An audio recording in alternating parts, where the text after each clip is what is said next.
กลับมาอย่างนี้ใจเขานี่มันกลับได้ถ้าเขาคิดว่ามันบดีบดักแล้วเขาก็ควรจะกลับได้กลับมาสู่ในทางดี2 ปีที่ผ่านมาเอาเงินเอาทองก็ขวดไม่คงประตูประเสี่ยง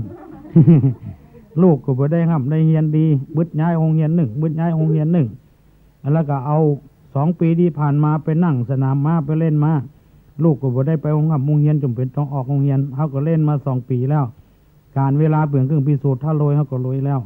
เขาควรจะกลับใจได้แล้วหันมาเล่นอย่างอื่น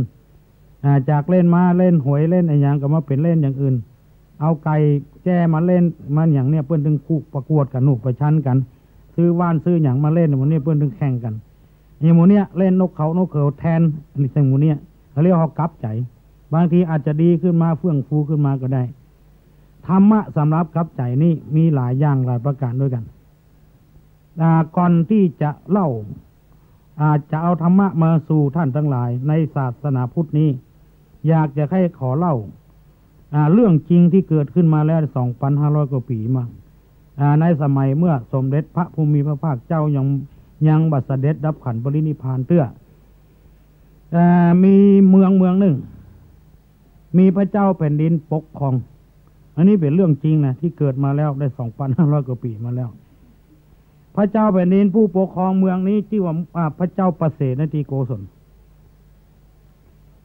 พระเจ้าประเสนทิโกศลก็ปกครองแบบที่ว่าเนี่ยสมบูรณาญาสิทธิราชเนี่ยไพ่ฟ้าประชากรนะครับร่มเย็นเป็นสุขตั้งเสนามาแตนพระเนตรพระกันบ้านเมืองก็ร่มเย็นเป็นสุขมีข้าวน้ำปัจจัยอย่างก็อุดมสมบูรณ์ตลอดมาปรากฏการประหลาดว่าวันหนึ่งใกล้จะรุ่งแจ้งมา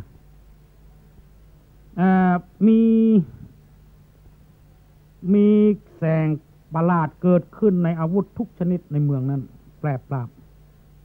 พระเจ้าประเสนทิโกศลสะดุ้งตื่นขึ้นมามันอัศจรรย์ปืนทุกบอกมีแสงออกมาเหมือนกับแสงหิ่งห้อยกับแสงไฟฟ้ามันช็อตกันภาพเนี่ยก็เลยห้องตื่นขึ้นมาของห้องอมาตย์เสนาบดีผู้ใหญ่เข้ามาประชุมแล้วพระองค์ก็ตั้งหัวข้อประชุมว่าเมื่อคืนที่แล้วเนี่ยใครเห็นอะไรบ้างกี่คนนั้นยกมือพร้อมกันหมดอาวุธทุกชนิดของข้าผู้ได้เจ้ามีแสงประหลาดขึ้นมาคนนี้ก็ว่าคนนี้ก็ว่ามันอะไรจะเกิดขึ้นในบ้านในเมืองเฮาเหตุอเพศยังจะเกิดขึ้นอันนี้มันเหตุอเพศจะเกิดขึ้นอย่างแต่ว่าวันซืนพระพุทธรูปหูดังแดงปะลึง คนก็ลือล่างไว้ต้องมีเหตุอย่างใดอย่างหนึ่งหูดังแดงนี่เป็นเหตุในทางดี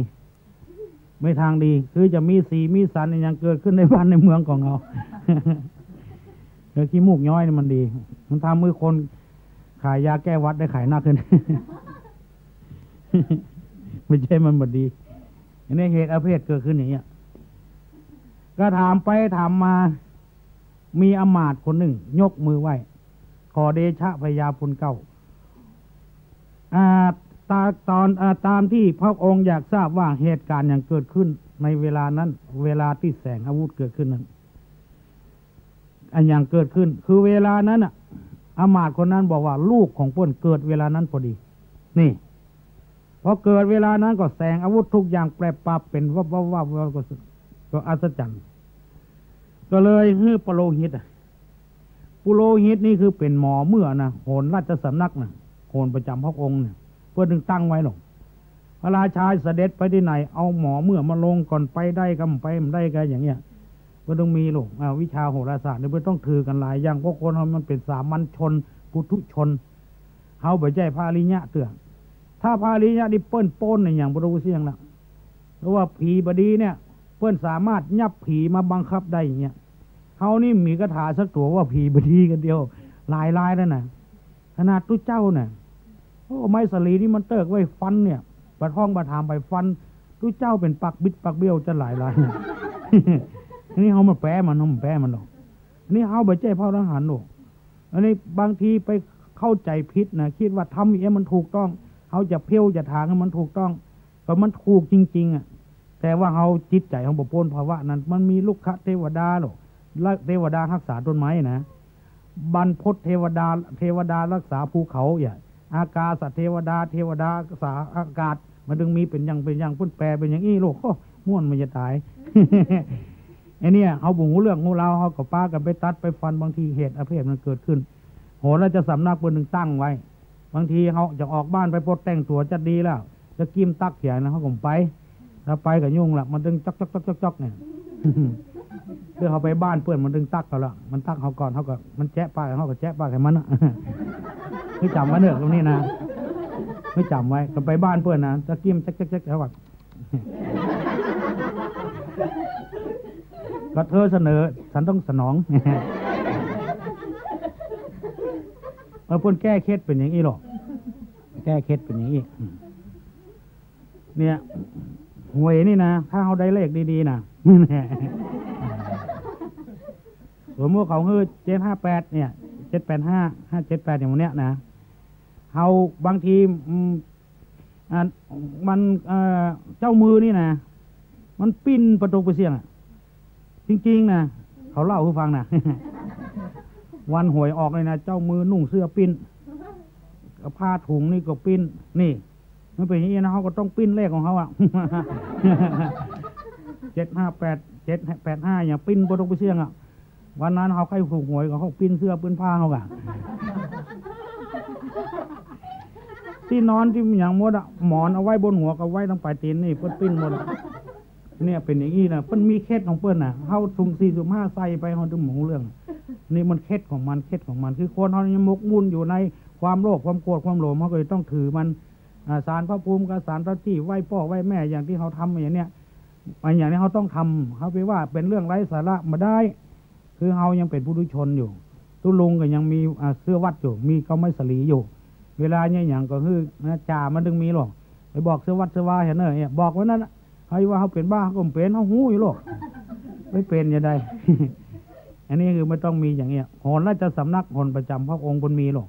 โหนก็มาบวกโลกไปหรอกพออันใดเป็นอันใดแหละพระราชาเกิดวันอะไรเกิดวันอาทิตย์วันอาทิตย์เวลานี้มาเป็นกาลีบริวารนะไม่ดีนะท่านนะนี่เนาะบริวารจะเป็นกาลีกับบวกลบคนหารขอเดชะพญาพลเก่ากุมารคนนี้จะเป็นโจรพระเจ้าข่าวลูกของอมาตย์นี่นะที่มันเกิดเวลานี้จะเป็นโจรพระองค์ก็ตั้งอยู่ในทศพิธราชธรรมนะถามว่าโจรนี่คือโจรอย่างไรโจรธรรมดาหรือโจรราชสมบัติคำว่าโจรธรรมดาเนี่ยคือโจรทำบ้านทำจ้องอันเนี้ยลักตินแมวกับตินมาพ่องย่องบ้านย่องจ้องอันเนี้ยอันนี้คือโจรธรรมดาถ้าบ่มีก็บ่ได้ตำรวจวันนี้ทำงานหรอมั้งวันนี้ มันต้องมีถ้ามาอันตำรวจอยู่บ่ได้จริงเงินเดือนหลวงมาได้ ไม่ต้องมีโจรพวกนี้พ่องหมู่ย่องเบากาอย่างกาเนี่ยก็ตีกำป่วยหลวงป่วยลามพ่องตินดิสโก้ย่ำตินกับตีกันเนี่ยเราต้องคือมีตำรวจทำงานเนี่ยแก่บ้านกำนันต้องทำงานบ่มีบ่ได้มันจึงเป็นเรื่องของธรรมชาติเรื่องของธรรมดาอันนี้คือโจรธรรมดาเนี่ยคือโจรอย่างเงี้ยตีต่อยกันกาลักโจกกันกาบุบหูตีตากาเมียมันเอาขวดบุบหัวผัวมันกัน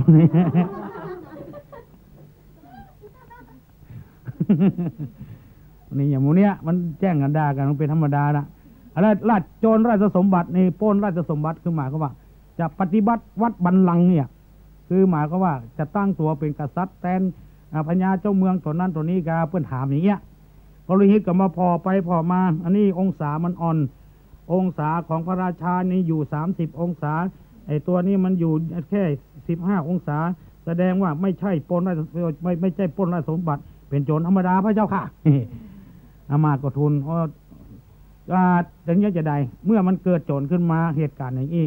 อามาตย์คนนั้นใจถึงขนาดนักพี่น้องทั้งหลายเพื่อส่วนรวมเพื่อประเทศชาติบ้านเมืองข้าพระพุทธเจ้าจะขอถวายลูกของข้าพระเจ้าเนี่ยกุมารคนนี้ให้แก่พระราชาพระราชาต้องเอาไปประหารเอาไปฆ่าเพื่อเบื่อเป็นอย่างในฐานะที่ข้าพระพุทธเจ้าเป็นคนที่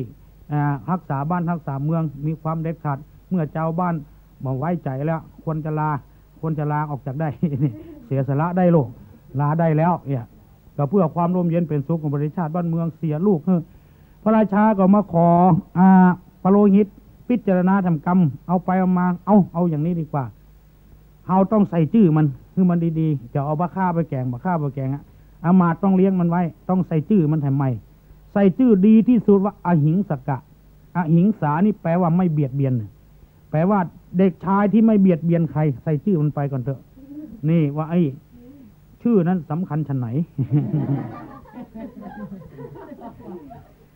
ก็อามาตย์ก็เลี้ยงกุมารคนนั้นใหญ่ขึ้นมาดีกูอย่างเลยศึกษาเล่าเรียนศิลปวิทยาไอ้ยังฟังกำป่อกำแม่พ่อแม่คือไปก็ไปบ่คือไปก็บ่ไปอย่างโมเนี้ยฟังกูอย่างเลยมันบ่มีแววที่จะเป็นโจรได้เลยจนจบในเมืองนั้นน่ะจนจบในเมืองนั้นเสร็จแล้วเนี่ยจะได้ลูกมันจบแล้วก็ไปส่งเฮียนต่ออย่างเขาส่งเขาอย่างเชียงใหม่นี่เนาะส่งลูกเขาไปเฮียนสุโขทัยธรรมาธิราชก็ไปส่งก็อย่างว่าอย่างกรุงเทพกรุงธนเนี่ยที่ไหนดีๆก็ไปส่งจบจากกรุงเทพก็ไปส่งเมืองนอกแถมเนี่ยในปรากฏว่าเวลานั้นมีเมืองหนึ่งเพื่อนห้องเมืองตะกศิลาเมืองเนี่ยมีศิลปะวิทยาทุกอย่างเหาะเหินเดินอากาศได้เนี่ยยังได้แปลงเตียนเนี่ยตามคือหมอนี่ตายเลยอ่ะพอเตียนดับคนนั้นก็ตายจริงๆมันมีในเมืองนั่นหมดเรียกกรุงตะกศิลานี่มันเป็นวิชาที่อย่างเงี้ยโอ้ก็เลยส่งอหิงสกะนี่เข้าไปอยู่กับอาจารย์เข้าไปศึกษาเราเรียนที่กรุงตะกศิลาเฮียนก็เก่งจนที่แรกในอยู่หอเมืองเข้าครูบาอาจารย์หันว่าเด็กชายคนนี้อหิงสกะนี่มันดีก็เลยเอามาอยู่ในบ้านอาจารย์มือไปอยู่หอกินกับอาจารย์อยู่กับอาจารย์ปฏิบัติฮักอาจารย์อย่างพ่ออย่างแม่นี่บ่มียังสักอย่างที่เป็นดังเป็นพ้อยนึกว่าเรื่องมันจะดีขึ้นมาแล้วปรากฏการว่าคนเฮานี่ยังมีกิเลสอยู่นั่นก็คือหมู่นักศึกษาหมู่เดียวกันหันอาจารย์ไว้ใจเด็กชายคนเดียวซึ่งไอ้อย่างหมู่เนี้ยไอ้อย่างเฮาไปอยู่โดยเปิ้นกันยังใจพ่องบ่ใจพ่องบางทีก็แจ้งก็ด่าอหิงสกะทำไมไม่ถูกด่าก็เกิดความอิจฉาขึ้นมานี่อิจฉาตัวเนี้ยท่านทั้งหลายมันเป็นตัวที่ทำลายโลกทำลายบ้านทำลายเมืองอย่างสารพัดอย่างบางทีก็คนเฮาอยู่บ่ได้ตุเจ้าเนี่ยบดีบดักเฮายังมาหันซักหน่อยเถอะแต่น่ะอาศัยที่เปิ้นว่าเนี่ยก็เลยว่าด้วยเปิ้นสิ่งที่เปิ้นทำมาเป็นตัวเป็นตินที่เฮาหันสร้างวัดสร้างวาสร้างหันสร้างนี่สอนคนถึงบ้านถึงเมืองตัวน้อยๆบ่ได้อายุ30ปลายเนี่ยเอาคนนุ่งขาวห่มขาวเสี่ยงถึงบ้านถึงเมืองนี่เฮาเนี่ยบ่ใจว่าเป็นใจไผนะคือคนเฮาเอาต้องเอาใจเฮาเป็นกลางนะคือความดีที่ปรากฏขึ้นมายังมายุบออกมาสักหน่อยแล้วก็เอาความบดีน้อยเดียวไปใส่น้อยเดียวอย่างเงี้ยมันบ่ถูกต้องตามกฎของธรรมชาติเฮาจะว่าอย่างคือเปิ้นก็นึกถึงความดีของเปิ้นที่ไปสร้างมาพ่องบากุฎแห่งเก่าถึงมันจะชั่วจะบดีก็ตามเด้อเฮาควรจะเอาความดีมายกย่องพ่องถ้าบางอันนะประเทศซาอุประเทศอย่างที่มีน้ำมันน่ะกลุ่มอาหรับมันจะยุบหมดคือหมายความว่าที่มันยุบหมดเพราะอย่างมันดูดน้ำมันมามันก็จะเอาถึงดิบนั่นน่ะถ้าไปใส่รถมันก็พังหมดมันต้องดูดออกมาแล้วก็มากลั่นนี่ออกเทนสูงออกเทนต่ำเห็นหรอ มันดูดออกมาแล้วมันต้องแยกนะลองคิดพอเถอะเราเอามาใส่รถใส่เครื่องมันก็พังหมดใส่เครื่องบินมันก็พังหมดดูดออกมาแล้วมากลั่นอันนี้เป็นซูเปอร์อันนี้เป็นเบนซินธรรมดาอันนี้เป็นดีเซล อันนี้ที่เป็นน้ำมันดิบเป็นน้ำมันอะไรอย่างเอาใต้ที่สุดมาจนในที่สุดมามีอย่างเอากากของมันมาแต่งยางบดตัวทำได้มันได้สารพัดหยับประโยชน์นะคนเราถ้ามองคนมีใจอย่างนี้ถ้าใจแบบอิจฉาเพื่อนนะมันถึงมันมีอย่างตัวอิจฉาตัวเนี้ยเกิดขึ้นอันนี้คือเขาจะต้องแยกถ้าคนแบบอิจฉาไผ่ต้องแยกออกอย่างเขาแยกน้ำมันเอาเนี่ยกลุ่มอาหรับมันลอยเพราะอย่างเพราะมันทบกันกำเดียวเดือดร้อนทั่วประเทศก็เพราะมันแยกเอาน้ำมันออกมาวิจัยเป็นอย่างอันนี้ซูเปอร์อันนี้ธรรมดามันก็ใส่รถเป็นอย่างไปเครื่องเป็นอย่างอย่างเงี้ย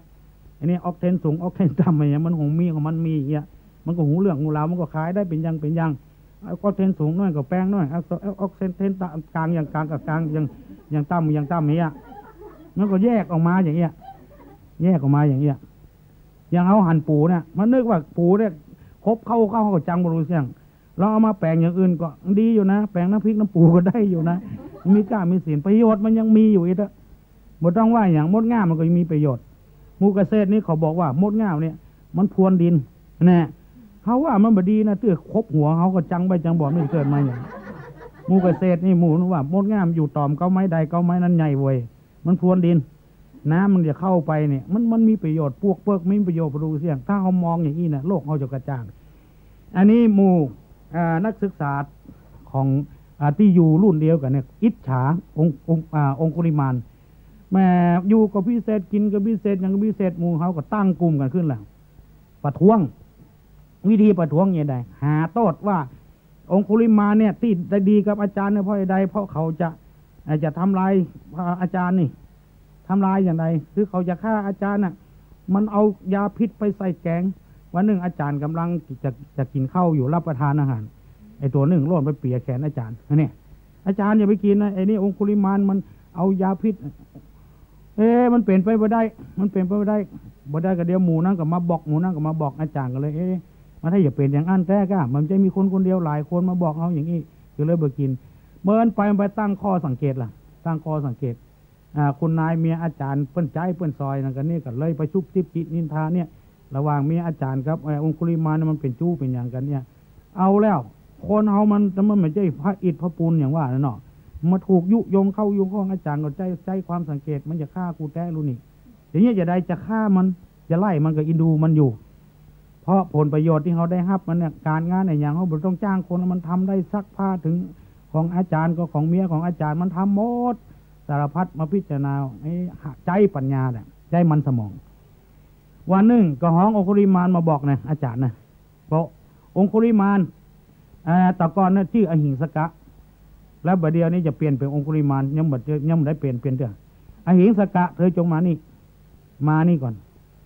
ก็เลยมาบอกว่าเธอเนี่ยวิชาเนี่ยเธอมีมันสมองดีแล้วเธอจะสำเร็จวิชาแล้วนี่ฉันก็สงสารเธอก็มีวิชาอะไรมาก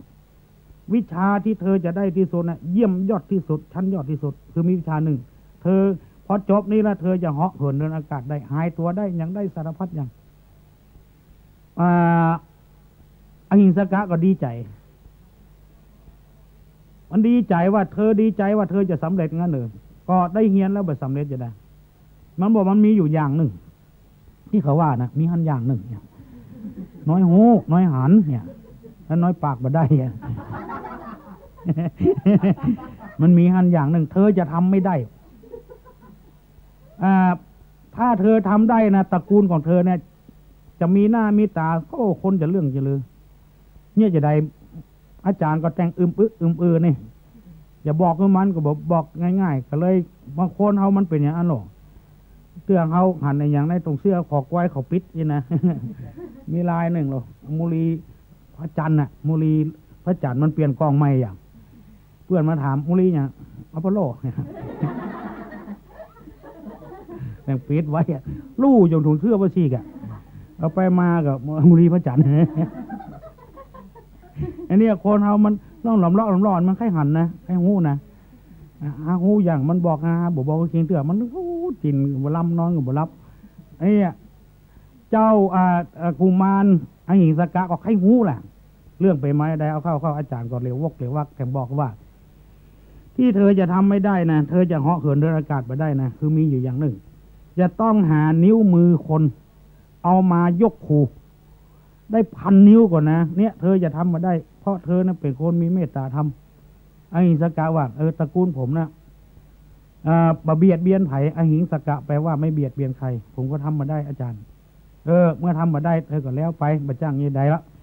ถ้ายังคิดถึงพ่อถึงแม่อยู่ยังก็อยู่ก็คือทำได้เอานอนพิจารณาหลายครบหลายครั้งหลายคนเกิดมาตึงเตื้อจะต้องเอาจนได้เหาะเหินเดินอากาศได้ก็เลยมาบอกคืออาจารย์ก็หู้แล้วว่าไผ่พ่องจะเอานิ้วมือให้มันกกได้ถึง1,000 นิ้วอย่างเก่งก็สัก10 นิ้วนะมันก็ต้องตายแล้วเขาต้องบุกมันเนี่ยตายโดยบ่มีเหตุตายยังฉลาดนะอาจารย์ก็ต้องมีโทษละเพราะมันหู2 คนต่ออันละนี่อันนี้มันไปทำอะไรไปทำโหดเหี้ยมร้ายทารุณอะไรหลักฐานมันมีมันไปซอกกกนิ้วมือเพื่อนเนี่ยแล้วอาจารย์ก็บังคับหูแล้วเอานิ้วมือมานี่อย่างก็บังคับหูเนี่ยมันตายโดยตายโดยมีโทษเนี่ยอาจารย์ก็ลวกขนาดนะ ลองพิจารณาเนี่ยความรักของคนเนี่ยเหนือฟ้ายังมีฟ้าเหนือจีตูนยังมีกระแจมือ เหนือฟ้ายังมีฟ้าเนี่ยมันลึกลับนะท่านทั้งหลายธรรมะนี่แหล่งฟังแหล่งม่วนตลอดเลยจริงๆนะไม่ใช่โกหกพกลมไม่ใช่เอาสินค้ามาขาย มันแหล่งฟังแหล่งม่วนเนี่ยอาจารย์ก็ลึกลับขนาดนักในที่สุดก็เลยตกลงองคุลิมาน จะเป็นองคุลิมานหรอกองคุลีแปลว่านิ้วมือหรอกมาเนี่ยแปลว่าผู้ประจนผู้โหดเหี้ยมร้ายทารุณเป็นมารอย่างที่ว่ามารสังคมมารไอ้อย่างหัวที่เขาว่านะคือตัวเหี้ยมโหดที่สุดอะคือตัวมารโจรองคุลิมานผู้ปล้นในมือก็หาวิธีแหละจะยกโคยกบาละลูกจะเหาะเหินเดินอากาศเชื่อกรรมจารย์หนูครูบาอาจารย์นี่เป็นคนที่เปิ้นยกย่องสรรเสริญนะโอ้มหาบดีนี่พ่อแม่ด่าบ่กลัวนะไปกลัวครูบุญมันจะมีสักอย่าง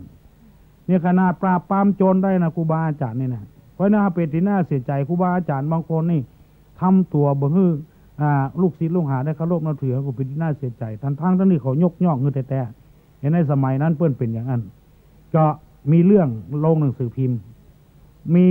คนภาคกลางเนี่ยเปิ้นลงเรือหรอกข้ามฝากไปฝากมามันจะมีถนนอย่างบ้านเฮาเนี่ยนะมีแต่ว่ามีเป็นที่แล้วมันจะมีเรื่องวันหนึ่งเมื่อค่ำมาเปิ้นไปจ่ายตลาดคนก็ทำการทำงานจากกลับเข้าบ้านมาก็เปิ้นลงเรือกันหมดเรือพายลงเรือพายทีนี้เปิ้นลงเรือจะออกแล้วเปิ้นก็แก้เชือกเล็กกันเนาะแล้วมีละอ่อน2 คนอยู่ท้ายเรือมันเสียงดังออกมาละหยุดนี่คือโจรกำลังจะปฏิบัติการปล้นนี่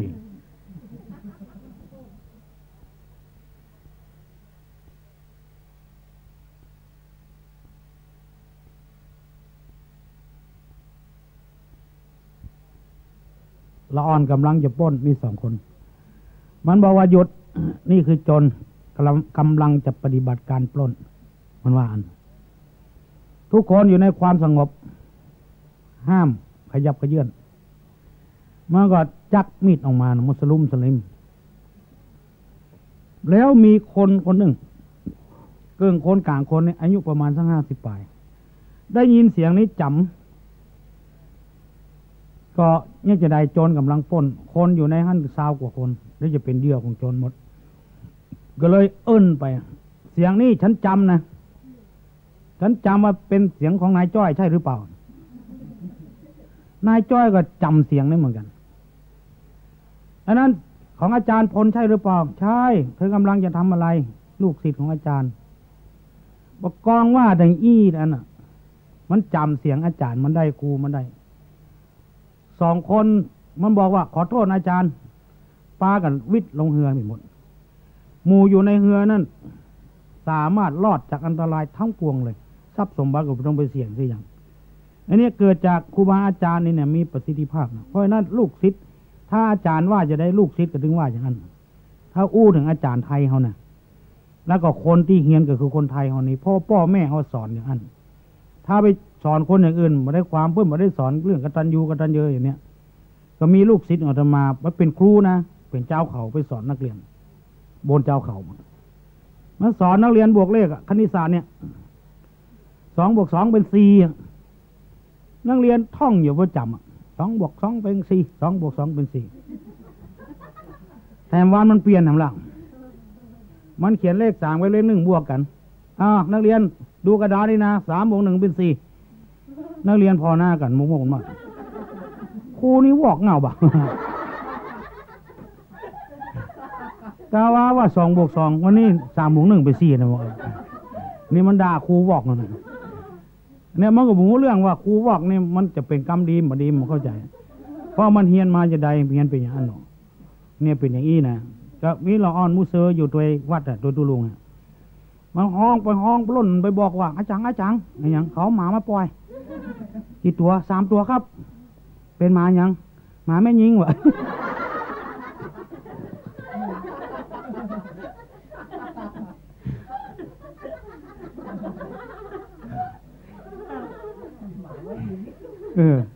หมาแม่นะว่าหมาไม่ยิงมันก็บอกว่ากำวอกเนี่ยมันจะวัดดีสักอย่างมาละเองอันนี้ก็เป็นอย่างนั้นนี่ครูบาอาจารย์ก็บอกคือองคุลิมานก็ลงมือปฏิบัติการเลยบางทีกับมันสมองอย่างนี้อู้ไปอู้มาก็เอามีดนะไอ้บุ๋เรื่องของเราหรอกเอามีดเราดินสอกับมีดอย่างก็พวกมาก็พอเผลอมากับกกนิ้วมือบ่นนี่กกนิ้วมือเขาก็ล่นมันก็ได้จาก1เป็น2จาก2เป็น3เป็น4เป็น5เอาละเอาเข้าลือไปหมดแล้วเนี่ยขโมยอยู่ที่ไหน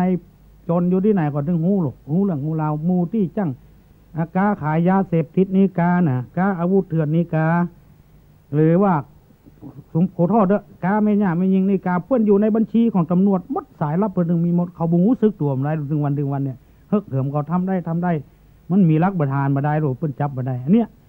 นี้คือหมายความว่าโจรอยู่ที่ไหนก็หูไอ้อย่างที่ตุลุงว่าขี้เหม็นขี้แห่ขี้บดแต้ขี้เล่นขี้เต้นขี้กุง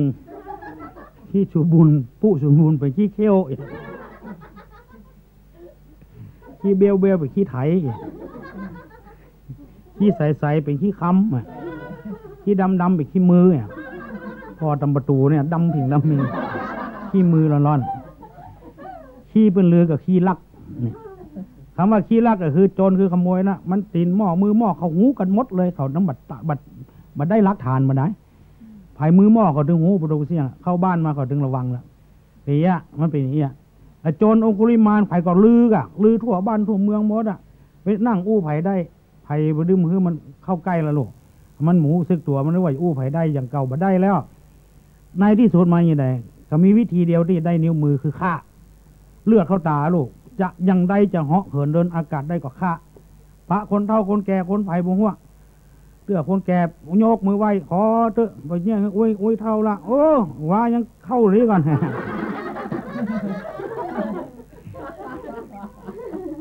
ข้ามาละ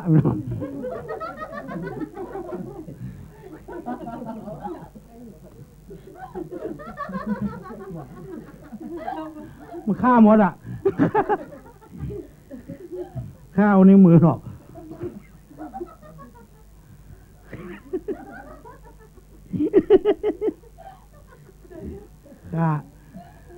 หมดเอาเข้ามันจะได้เกินปันนะเพื่อนจะเอาปันนิ้วมาเพราะว่ามันหลงลืมโลกฆ่าเราขว้างข้องใจประสาทมันดีละนึกกันไปละนักเข้าไปถึงเมืองเนี้ยเมืองพญาปเสนทิโกศลนี่เอาแล้วเมืองเก่าที่องคุลิมานเกิดนี่นะเมืองเนี้ยก็มาประชุมจุ่มนมกันเนี่ยจะได้ประเดี๋ยวนี้มีโจรคนหนึ่งเกิดขึ้นมาชื่อโจรองคุลิมานซื้อประวัติแหละซื้อประวัติโจรองคุลิมานนี่คือไผ่ซื้อไปถึงเมืองตากศิลาก็เลยหูทันทีโจรคนนี้ไม่ใช่ใครที่ไหนละเรียกคืออาหิงสกะนั่นเองประเดี๋ยวนี้มันเป็นโจรเนี่ยหมอเมื่อก็ทายแม่นนะไผ่ว่าหมอเมื่อถ้าแน่ก็ดูดวงตัวเก่าก็อย่างเงี้ยเขาว่าคือเพิ่นบัดได้นะจริงๆนะคือมันมีมันเลขมันอย่างมีคือมันไม่ใช่ว่าเป็นพ่อรหันมันก็ว่าตามเลขตามสอนเนี่ยทุลุงก็ดูพ้องไม่ใช่มาดูเนี่ยหามือจันวันดีหากำลังใจเขากันเนาะมันถ้ามันแน่มันก็ซื้อหวยคนเดียวมันถูกคนเดียวถ้าดวงตัวบดีซื้ออย่างใดก็ถึงมันถูกนะขนาดเป็นลูกเศรษฐีตอนหลังมาเป็นญาติจกกับพ่ออย่างเพราะดวงเนี่ยนะจะไปนับได้นับว่านะขอบอกกันเถอะเพื่อเป็นลูกจ้างมันจะกลับมาเป็นอาเซียเป็นข้าวแก่ก็มีเนี่ยคือเกี่ยวกับดวงมันก็หลายอย่างมาผสมกันเนี่ยจะเกี่ยวกับดวงเนี่ยเป็นจริงๆเลยจะเป็นจนเนี่ยที่พยากรณ์ว่าจนราชสมบัติหรือจนธรรมดาเนี่ยเราเป็นโจรธรรมดาเนี่ยไล่ฆ่าเอานิ้วมือคนซดก็ไปเผาเอาแล้วชาวบ้านชาวเมืองในเมืองนั้นก็กระวนกระวายแล้วโจรองคุลิมานกินก็บ่ล้ำนอนก็บ่รับเนี่ยเวียกเนี่ยการก็เนี่ยมาได้ถึงเป็นตีนเป็นมือเนี่ยมันถึงถ้ามาออกเอ็กซ์ไซส์วันหนึ่งพระพุทธเจ้าของเราจะไปบิณฑบาตหรอกก่อนถ้าบิณฑบาตนั้นเพิ่นจะตอบปัญหาเทวดาก็เพิ่นจะพอไปนั่งพอว่าคนใดคนดีโปรดบ่ดีโปรดคนใดตกทุกข์ได้ยากอย่างใดก็คนดีโปรดพระองค์มาพิจารณาก็นั่งภาวนาพอภาวนาเสร็จแล้วปากก็ว่าองคุลิมานเนี่ยมาอยู่ในข่ายของพระองค์ข่ายตาเลยคนเนี้ยสมควรจะไปโปรดมันแล้วกำเดียวมีไม่ยิงคนหนึ่งกำลังกระวนกระวายไม่ยิงแก่ตัวเนี่ยคือว่าแม่ขององคุลิมานเนี่ยทราบว่าลูกของเพื่อนไปเป็นจนแม่ก่อนกินบัลลัมนอนบัลลับนอนกระวนกระวายพระเจ้าประเสนทิโกศลจะยก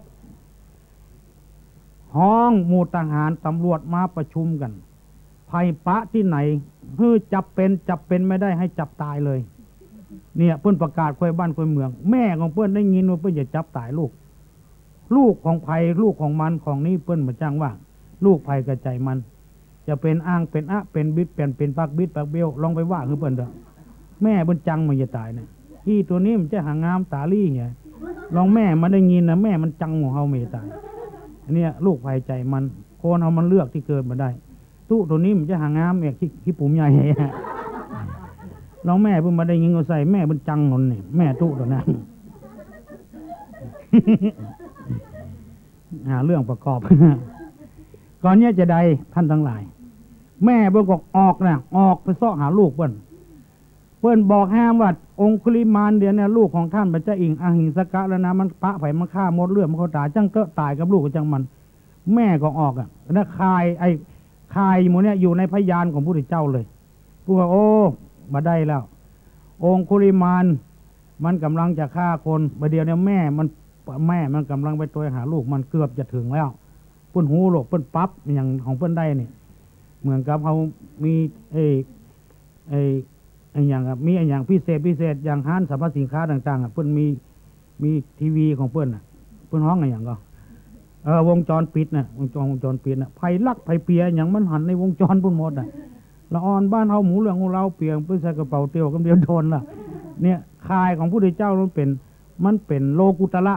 มันต้องไปมีไฟฟ้าไฟเฟ้ออย่างนั้นคือขึ้นป๊อบก็หันละนั่งภาวนาก็หันว่าภัยจะต้องไปโปรดพระองค์ก็เอียงมาได้ละถ้าโจรองคุลิมานฆ่าแม่ละองคุลิมานจะบดีแล้วคือปิตุคาตมาตุคาตฆ่าบิดาฆ่ามารดาฆ่าพระอรหันต์เนี่ยทำร้ายผู้ใดเจ้าจนห่อพระโลหิตเนี่ยคือตุเจ้าแตกแยกกันบอกเป็นโกกเป็นเราเนี่ยเพิ่นว่าเป็นอนันตริยกรรมมันหนักที่สุดห้ามสวรรค์ห้ามนิพพานนี่เป็นอย่างอี้บ่ได้เกิดได้งอกนั่นซ้ำพระพุทธเจ้าก็มีเมตตาก็ได้บาตรกับจีวรไปบิณฑบาตอย่างทุเจ้าธรรมดาที่องค์หันเนี่ยตื่นมาพระองค์ก็ไปเนี่ยบางคู่บางคนบ่เข้าใจศาสนาบางศาสนาบ่เข้าใจเพิ่นว่าไม่มีเรื่องมีราวอย่างตื่นมาก็อุ้มบาตรไปซ้อขอกินอีกอย่างอี้นะคือใส่ร้ายหมู่ทุเจ้าพนายอีกก็มีนะเคยได้ยินบ่อยๆแต่เขาก็บอกว่าอย่างของเพิ่นเพราะเป็นสิทธิเสรีของเพิ่นความจริงการไปบิณฑบาตคือการโปรดสัตว์คนใดที่นับถือพระเจ้าพระธรรมพระสงฆ์หันทุเจ้าตอนเจ้าเนี่ยมันใจดีใจมากปากดีอย่างในไปหันของบดีบดักมันเป็นบ่เป็นมงคลกับตาอันนี้การไปบิณฑบาตนี่แล้วก็เป็นความฉลาดของพระพุทธเจ้าโดยประกาศคือทุเจ้าต้องออกบิณฑบาตทุกวันนี่นอกจากจะได้เข้ามากินแล้วยังปองออกกำลังโดยแถมที่เขาออกเอ็กซ์ไซส์นี่มันเป็นอย่างอี้พระพุทธเจ้าก็ไปบิณฑบาตอย่างเงี้ยไปแหละไปเข้าก็ไปปะใส่หมู่นึงถามว่าสมณะจะไปที่ไหนเราจะเดินทางไปทางนี้มีความประสงค์บอกว่าไม่ได้นะโจรองคุลิมานมันอยู่งั้นนะมันจะฆ่าคนขอขอบคุณท่านทั้งหลายเราสละแล้วเราเหมาอย่างแล้วมันจะฆ่าตายกับเจ้ามันเดินทางต่อไปเข้าไปถึงที่โจรองคุลิมานอยู่หันคนมาแล้วมันนะพอนิ้วมือได้999 นิ้วนะยังแถมนิ้วเนี้ยเป็นนิ้วสุดท้ายละเราจะได้ไปยกคูหันพระพุทธเจ้ามาก็รับต้นไม้ไว้อยู่พระพุทธเจ้าล้ำไปน้อยเดียวก็ดาบไล่ฟันไล่จะได้ก็ถึงหมดดันฟันจะได้ก็ถึงหมดถูกมันนี่เป็นเพราะพุทธอภินิหารเขาไปว่าเขาโม้เขาก็ว่าบ่ได้เพราะมีอภินิหารอย่างเพื่อนเขาบ่ได้เฮียนถึงขนาดนั้นอาจจะมีจริงจนอิดจนอ่อนในที่สุดมาก็อดบ่ได้ก็เอิ้นสั่นเอิ้นห้องหยุดก่อนสมณะคือสมณะนี่แปลว่าทุเจ้าน่ะเนี่ยบางคนบอกเข้าใจว่าไปเรื่อยก็มีนะไม่อุ้ยคนหนึ่งทุเจ้ากำลังจะกินข้าวอยู่มาเข้าไปใกล้ขอบุกหัวสมณะก็มองอย่างนี้บุกหัวทุเจ้าเนี่ยสมณะหยุดก่อนสมณะพระพุทธเจ้าว่าโยมเราหยุดแล้วทำไมวิ่งโล่นไปแถมไว้นะเราหยุดแล้วที่เขาห้องโจรกันมาตัวเราหยุดแล้วโดยดีแต่ฐานนันซีมิหนิงได้ห้องแต่ยะห้องนักเรียนข่อยเล่าแต่เหมาะมาดูเจ้าอย่างห้องเพลงกันแต่เหมาะเพื่อมาเป็นเครื่องประกอบนิดหน่อยตัวเราหยุดแล้วแต่ท่านนั้นไม่หยุดเราวิ่งเหงื่อพอออกถ้าท่านว่าเราไม่หยุดท่านเดินท่านวิ่งทำไมท่านหยุดเราหยุดจากการทำบาปด้วยกายด้วยวาจาวาใจท่านนั่นแหละกำลังจะทำบาปท่านยังไม่หยุดแค่เนี้ยท่านทั้งหลายพอองคุลิมานได้ยินกรรมอย่างนี้บ่เคยได้ยินกรรมเตือนว่าหยุดทำบาปทำกรรมเลยบุหูเรื่องของเราก็เลย สะอันอย่างวัตถุเสียงดาบเดิมอย่างสะวัตถุเสียงเข้าไปหาพระพุทธเจ้ากระโจนก็ไปเลยพอดาบรุดมือกระโจนก็ไปกราบตีนได้ทันทีกรรมอย่างนี้บ่เคยได้ยินคำเตือนมันหมายความว่าใดพระพุทธเจ้าก็เล่าให้ฟังการทำบาปทำกรรมทรมานคนอื่นสัตว์อื่นเพื่อชีวิตของตัวเองเพื่อความร่ำรวยของตัวเองนะมันเป็นบาปนะโยมเราเกิดมาชาติเนี้ยเราก็ต้องพยายามทำความดีเกิดมาเราก็ไม่ได้มาด้วยตายก็ไม่ได้ไปด้วยหากินของใครของมันอันนี้โยมนี่จะฆ่าคนได้9 ถึง 100 ถึง 1,000ตายละลูกละเมียละพ่อละแม่ละพี่ละน้องโยมไม่คิดถึงสงสารคนพวกนั้นเหรอแล้วโยมจะเอาตัวเองเนี่ยเหาะเหินเดินอากาศได้คนเดียวท่านไปรู้ยังไงก็บอกว่าก็เลยเกิดความเลื่อมใสพระพุทธเจ้าก็ขอบวชพระพุทธเจ้านี่พระพุทธเจ้าก็นำองคุลิมานมาเลยมาแผ่วกับพระองค์ก็จัดการบวชเพราะมีสิทธิเต็มที่บ่ต้องไปขอหนังสือสุทธิสุเทอจากไผละเพราะแต่ก่อนนี้คนบริสุทธิ์จริงๆนะประเดี๋ยวนี้มาได้นะต้องสอบสวนเนี่ยก่อนเธอติดโรคร้ายแรงมาไหมเป็นต้นว่าโรคอย่างที่เขาว่ากันมาเนี่ยถ้าเอาบวชมาได้ในไปยุ่งในวัดในวากันเดียวบางทีหนังสือพิมพ์เพิ่งกับหมูเรื่องของเราอย่างนั้นพอบวชเนี่ยเอาได้3 วัน 4 วันเอาไปตรวจโรคทุเจ้าเป็นโรคเอดส์นี่แหละสมมตินะหนังสือซิมตีเต็มหน้าเลยพระเป็นโรคเอดส์มันก็หามาบวชได้2 วันนี่เหตุแต่แล้วก็ทุเจ้าทั่วประเทศเอาละคนที่หมูเรื่องของเราก็เลยว่าอันนี้ขนาดเป็นทุเจ้ายังเป็นโรคเอดส์อยู่เนี่ยประเดี๋ยวเขาจำเป็นต้องขออนุญาตกันเนาะต้องสอบสวนเนี่ยก่อนเธอเป็นโรคไหมไอเนี่ยเธอขอจากบิดามารดามาไหมเธอเธอมีคดีติดตัวไหมเป็นหนี้เป็นสินไหมเนี่ยต้องถามอย่างนี้ก่อนลูกประเดี๋ยวถ้ามานับได้นับบวชเนี่ย60 ปลายประเดี๋ยวนี้เขาก็ประชุมกันแล้วพอ60 ปลายแล้วเขาก็อนุญาตเธอบวชมีสำนักปฏิบัติอันน่ะคือ60 ปลายแล้วมันจะไปบวชไปเนี่ยอย่างนั้นนอกจากหาแสวงความสุขด้วยตัวก็ไปปั๊มเพลภาวนานะบวชมาอยู่วัดธรรมดามีเรื่องอย่างนั้นขังโกแคบหมูจินส้มฮือข้าน้อยขยมเก็บใบจะปนเน่าพอบวชนี่หนึ่งเดียวนี่ตู้ลุงจังเขาละเขาถึงโห ถ้าได้ยินนี่ก็ถึงจำเป็นนะเขาบวชแก่แล้วเขาบวชนี่อย่างบวชสงบก็ต้องไปบวชปั๊มเพลงภาวนาอันนี้เพื่อนก็ต้องทำไงเนี่ยพระพุทธเจ้าในสมัยนั้นมันต้องบวชมันต้องทำไปละเพราะว่าหูนิสัยองคุลิมานก็เลยบวชพอบวชเสร็จทรัพย์แล้วก็อยู่ด้วยเจ้าทำวัดค่ำเวลานั้นพระเจ้าประเสริฐอธิโกศลมาหรอกขี่ม้ามากายหน้าวัดคนดีจะไปน้ำมัสการขอน้ำมุกน้ำมนต์กับพระพุทธเจ้าเหตุก่อนเพื่อจะไปลบศึกคนเดียวทหารนี่เป็นปั้นพวกผู้ดูมันเป็นที่นะก็แวะนมัสการพระพุทธเจ้าถามเรื่องถามราวก็พระเจ้าประเสริฐในทุกโกศลของอู้ฟังพออู้ฟังเสร็จแล้วจะประเดี๋ยวเนี่ยมีโจรคนหนึ่งชื่อโจรองคุลิมานมันจะมาปล้นได้มันมาฆ่าคนนะอยู่บ่เป็นสุขฆ่าพระพุทธเจ้าก็จำเป็นต้องไปปราบปรามช่วยชาวบ้านชาวจองพระพุทธเจ้าว่า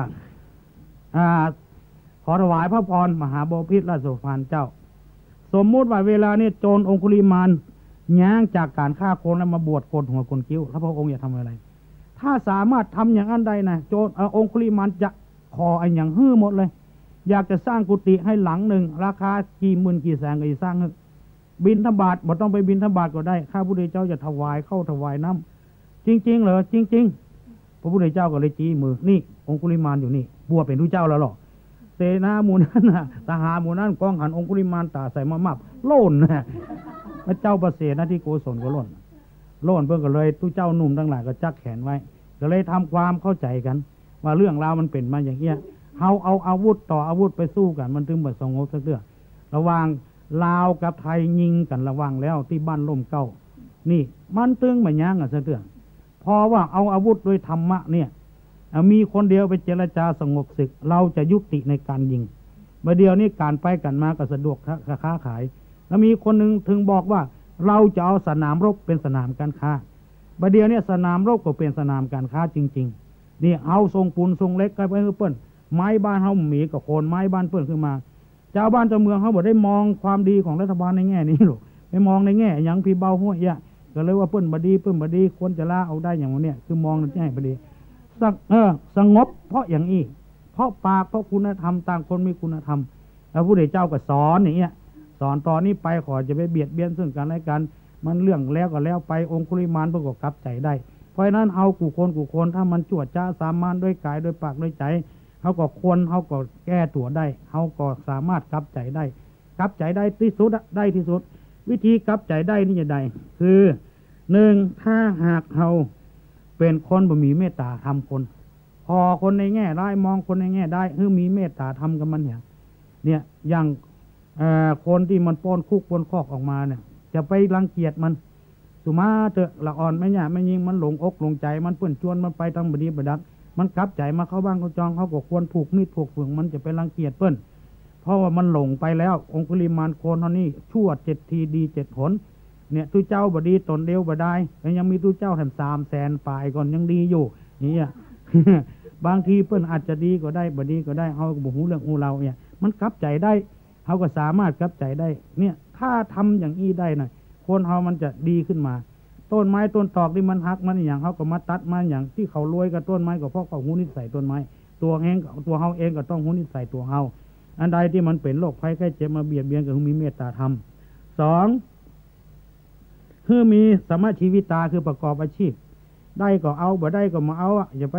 ชกชิงวิ่งราวลักจกอย่างของเพื่อน3คือมีสันโดษยินดีถ้ามีผัวก็คือมีผัวคนเดียวเนี่ยเมียกับเมียคนเดียวเดียวอย่าไปมี2 คน3 คน4 คนเนี่ยมันความเดือดร้อนแล้วเขาบังคับอกกับใจของเขาเกิดมาถึงครั้งถึงคราวเขามีอย่างเขาก็ใจของเขามีรถกันเดียวกันเนี่ยยี่ห้อเนี่ยราคาเนี่ยเอาไปบาทสันโดษเอาไปหันของเพื่อนทำเปลี่ยนไปเรื่อยๆมันก็ราคามันก็เงินเขาก็ไม่ได้ไว้เรื่องมันแต่ต้องเอาไปดาวไปต่อแถมแล้วก็ข้อที่4คือมีสัจธรรมอันใดเป็นอันนั้นคือมีความซื่อสัตย์ซื่อตรงไปก็ว่าไปมาก็ว่ามาเป็นจะได้ก็เป็นจะได้อันนี้บางคนหากินเมินมาได้ก็เพราะมีสัจวาจาเนี่ยบอกคือเพื่อนว่าจะไปทำมือเพื่อนราคาดังอันเนอไปทำเบิกเงินเพื่อนจะเสี่ยงละโหบอกไปเนี่ยเพื่อนสักกรรมเนี่ยมีสัจวาจาและอันสุดท้ายคืออันที่5คือจะไปประมาทในชีวิตตั้งตนตั้งตัวไว้ในทางชอบอปมาทธรรมคือความบ่ประมาทสิ่งที่ทำมือคนเอาประมาทนั้นมันมีอยู่ยาเสพติดชนิดต่างๆเนี่ยประมาทเลยทีเดียวบางทีไล่ฆ่าพ่อฆ่าแม่ก็มีบักไล่ฆ่าเลยก็มีพ่อแม่จะบ่ตายกับลูกกับเต้าก็เพราะประมาทในชีวิตไปกินยาเสพติดสูบยาเสพติดถ้าไม่ได้กินไม่ได้สูบหันพ่อหันแม่เป็นไอ้อย่างเป็นงัวเป็นควายไปเห็นแล้วไปขอเงินขอทองพ่อแม่บ่ฮื้อก็ฆ่าพ่อฆ่าแม่เนี่ยเพราะว่าเหล้ายาป่าปิ้งนี่มันก็ทำมือคนเอาประมาทได้ป้าก็ด่าได้แม่ก็ด่าได้ตู้เจ้าก็ด่าได้ใครก็ด่าได้หมดอะจะไปประมาทในชีวิตจะไปเผลอมันอยู่ในขวดมันมีราคาเหมือนเท่าใดแต่คนมันมีราคาหรือเพื่อนเพราะนั้นอย่าไปฝากตัวเขาฝากใจเขาไว้กับสิ่งเหล่านั้นมันกินแล้วมันเกินลงไปบางคนจนแกะบะตอมเสื้อเหี่ยวหรอก เที่ยวเพี้ยบะตกประเสียงมันเกินลงไปเนี่ยมันประมาทนะเนาะ3 คนน่ะ3 คนนะมหูจักเดือนสักคนก็เพราะเล่าเนี่ยประมาทเตียวต่างโดยการโลกอยู่ตั้งจังหวัดคนหนึ่งต่างจังหวัด2 คนโดยในจังหวัดเฮานี่คนไปทำงานโดยกันเนาะแล้วก็เพิ่นเลี้ยงเหล้าเลี้ยงยาก็ประมาทในชีวิตเนี่ยเดินตามไปมาหันเดือนออกดอกมาค่ำโอ้แก่นเพื่อเลิกบ่เล่นไอ้ตัวอยู่ทางใต้นี่ถามก่อนอันนั้นเคียงว่าเดียนก็ตะวันบะ ไอ้ตัวที่อยู่ใกล้ๆก็ว่านั่นนี่หาว่ามันใจเดินว่าหาว่าตะวันมันใจเดินเนี่ยบ้านอย่างหมูไอ้เนาะเดียนอย่างออกตะวันอย่างออกเมื่อคืนนี่เนาะ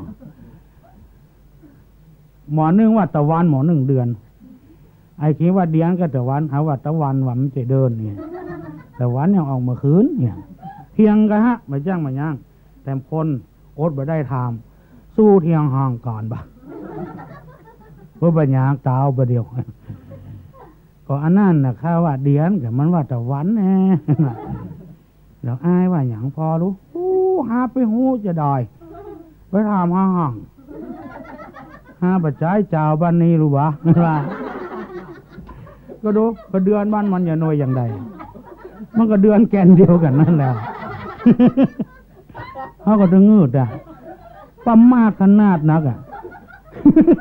เพราะเล่าตัวเดียวเนี่ยเป็นต้นเหตุเนี่ยแกะบะตอมเสื้อไปใส่หูบะตอมเตียวก็มีมันประมาทเนี่ย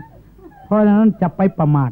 คุณธรรมที่จะทำใจของเขาดีเขางามแล้วดึงเข้ามาสู่ที่เก่านั่นนะเขาเพื่อเจริญตามเนี้ย1มีเมตตาธรรมอย่างองคุลิมาเนี่ยถ้ามันมีเมตตาธรรมนิ้วมีมือเปิ้นก็มาเขากุศลาอย่างเดียวกันนะถ้าเขาใครเหาะเหินเดินอากาศมากกนิ้วมือเขาจะเจ็บก่อแค่เนี้ยมันก็บะทำละมันลืมไปเห็นเลยมันก็ไ อันเนี้ยตัวเนี้ยจึงเป็นเหตุที่บ่มีเมตตาธรรมถ้ามีเมตตาธรรมคราวแรกคนก็ต้องเดือดร้อนเนี่ยสองคือมีสมะชีวิตาทรัพย์สมบัติของเพื่อนกับของเฮามันก็จะได้อย่างเดียวกันเหรียญ25เหรียญ50ของเฮากับของเพื่อนมันก็มีราคาเท่าเดียวกันรถเครื่องของเพื่อนกับของเฮามันก็มีราคาเท่าเดียวกันทีวีวิทยุอย่างก็มีราคาเท่าเดียวกันแล้วของเพื่อนไปขายถูกขายห่านมันเสียดุลกันค้าในต่างประเทศนะบอกซื่อน่ะเนี่ยทีวีเครื่องนึงเป็นหมื่นก็มีเอาของหมู่เดียวมาขาย2,000เฮ็ดได้มันเสียดุลกันค้านะอันเนี้ยคือเฮาต้องประกอบอาชีพหาตามกินตามลายอันเนี้ยพอเป็ดไก่หมูหมามันก็หากินตามลายมันบ่ลักบ่ยกออกไปคนเฮานี่ก็คือตั้งอยู่เนี่ยคือมีความสันโดษคือมีสัจธรรมซื่อสัตย์ซื่อตรงอย่างว่าจะได้เป็นอย่างนั้นแล้วก็นอกไปจากนั้นก็คือมีความสันโดษยินดีด้วยของมีอยู่กินอย่างอี้ใจอย่างอี้ไปก็มันมีความสุขอย่างท่านเจ้าคุณเทพเป็นว่าเป็นอยู่เท่าที่มีดีกว่าเป็นเศรษฐีเงินกู้เนี่ยเงินกู้นี่มันเป็นเศรษฐีได้ก็ตามมันมีความสุขแล้วในทุกท้ายก็บ่มีคือมีอย่าไปมีคือมีอปมาทธรรมคือความไม่ประมาทปะมาโทมัจจุโนปะทังความประมาทเป็นทางแห่งความตายเสร็จรายไหนรายนั้นท่านได้ฟังการบรรยายทำเรื่องการกลับใจมาก็พอสมควรแก่กันเวลาในที่สุดนี้ขอบุญกุศลที่ท่านได้กระทำบำเพ็ญมาในการฟังจงมาเป็นปัจจัยให้ท่านทั้งหลายมีสติปัญญาเฉลียวฉลาดอนาคตได้เป็นเจ้าคนในคนเพื่อเจริญรุ่งเรืองตลอดกาลนานอายุวันโนสุขังพลังท่านกำลังติดตามรับฟังสถานีวิทยุกระจายเสียงพระพุทธศาสนาแห่งชาติและสังคมคลื่นเพื่อการศึกษาพระพุทธศาสนาและวัฒนธรรมระบบ FM 104.5 เมกะเฮิรตซ์รายการต่อไปเป็นรายการศูนย์การเรียนรู้บ้านท่าร้องขี้ควายดำเนินรายการโดยพ่อหลวงสว่างธาตุอินจันทร์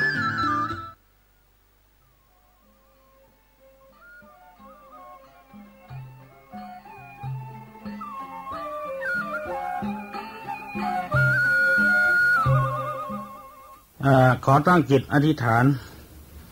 อาราธนาเอาสิ่งศักดิ์สิทธิ์ทั้งหลายมีอานุภาพแห่งพระพุทธเจ้าพระธรรมพระสงฆ์พระสยามเทวาธิราชตลอดถึงคุณงามความดีที่ท่านสาธุชนทั้งหลายได้สร้างไว้ในอดีตกำลังจะทำเวลานี้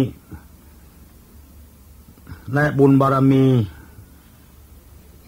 เหล่านี้จงได้มาปกปักรักษาให้ท่านสาธุชนทั้งหลายได้มีความสุขกายและสุขใจสุขทางกายนั้นคือปราศจากโรคภัยไข้เจ็บอันร้ายแรงเป็นต้นว่าโรคอันเกิดจากฮอนด้าโรคยามาฮ่าโรคซูซูกิและโรคเอดส์ขอท่านทั้งหลายได้มีความสุขทางใจอันปราศจากความโลภความโกรธความหลงความอิจฉาริษยาซึ่งกันและกันขอความสุขอันสมบูรณ์นี้บังเกิดมีแก่ท่านสาธุชนทั้งหลายทุกวันเวลาทุกลมหายใจเข้าหายใจออกตลอดกาลนานเวลานี้เป็นเวลาที่ท่านทั้งหลายจะได้ฟังปาฐกถาธรรมพิเศษเรื่องอะไรคือมนทินปกติแล้ว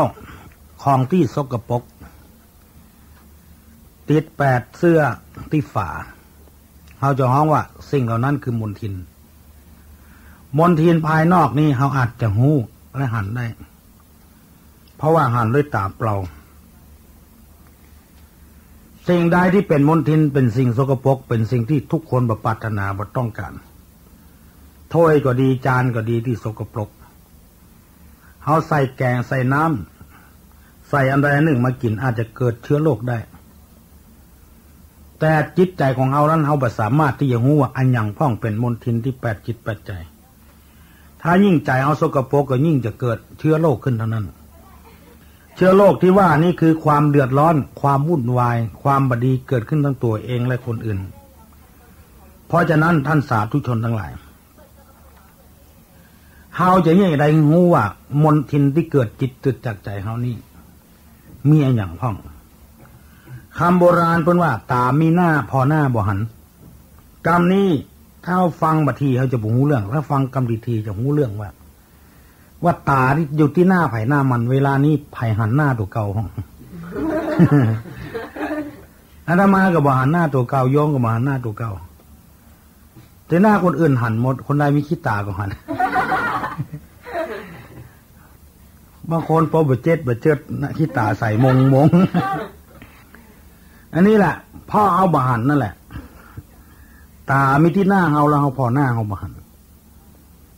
คลองไก่สุดไก่เฮาหันหมดสีอย่างเฮาก็จำได้ดาวหางฮันเล่ไกลจากโลกไม่รู้กี่หมื่นไมล์มนุษย์เราก็สามารถมองเห็นด้วยบัดสามารถพอด้วยตาเปล่าได้ก็ใช้กล้องจุลทรรศน์มองจนเห็นว่ามีลักษณะเช่นนั้นและประมาณเท่านั้นแต่แปลกยอมทั้งหลายเคยสำนึกพองกับว่าสิ่งที่ใกล้ตาที่สุดนี่พ่อมาหันสิ่งนั้นคือขนตา คนตาเนี่ยติดตาแต่พ่อมาหันเราจะทำอย่างไรเราเห็นตาเห็นหน้าตัวเองและเห็นขนตาตนเองใครตอบได้ก็ไม่ต้องตอบ ที่อยากจะให้หันนั่นก็คือต้องส่องกระจกบ้านเฮาอะแงงแว่นคือส่องหน้าตัวเก่านั่นเองถึงจะเห็น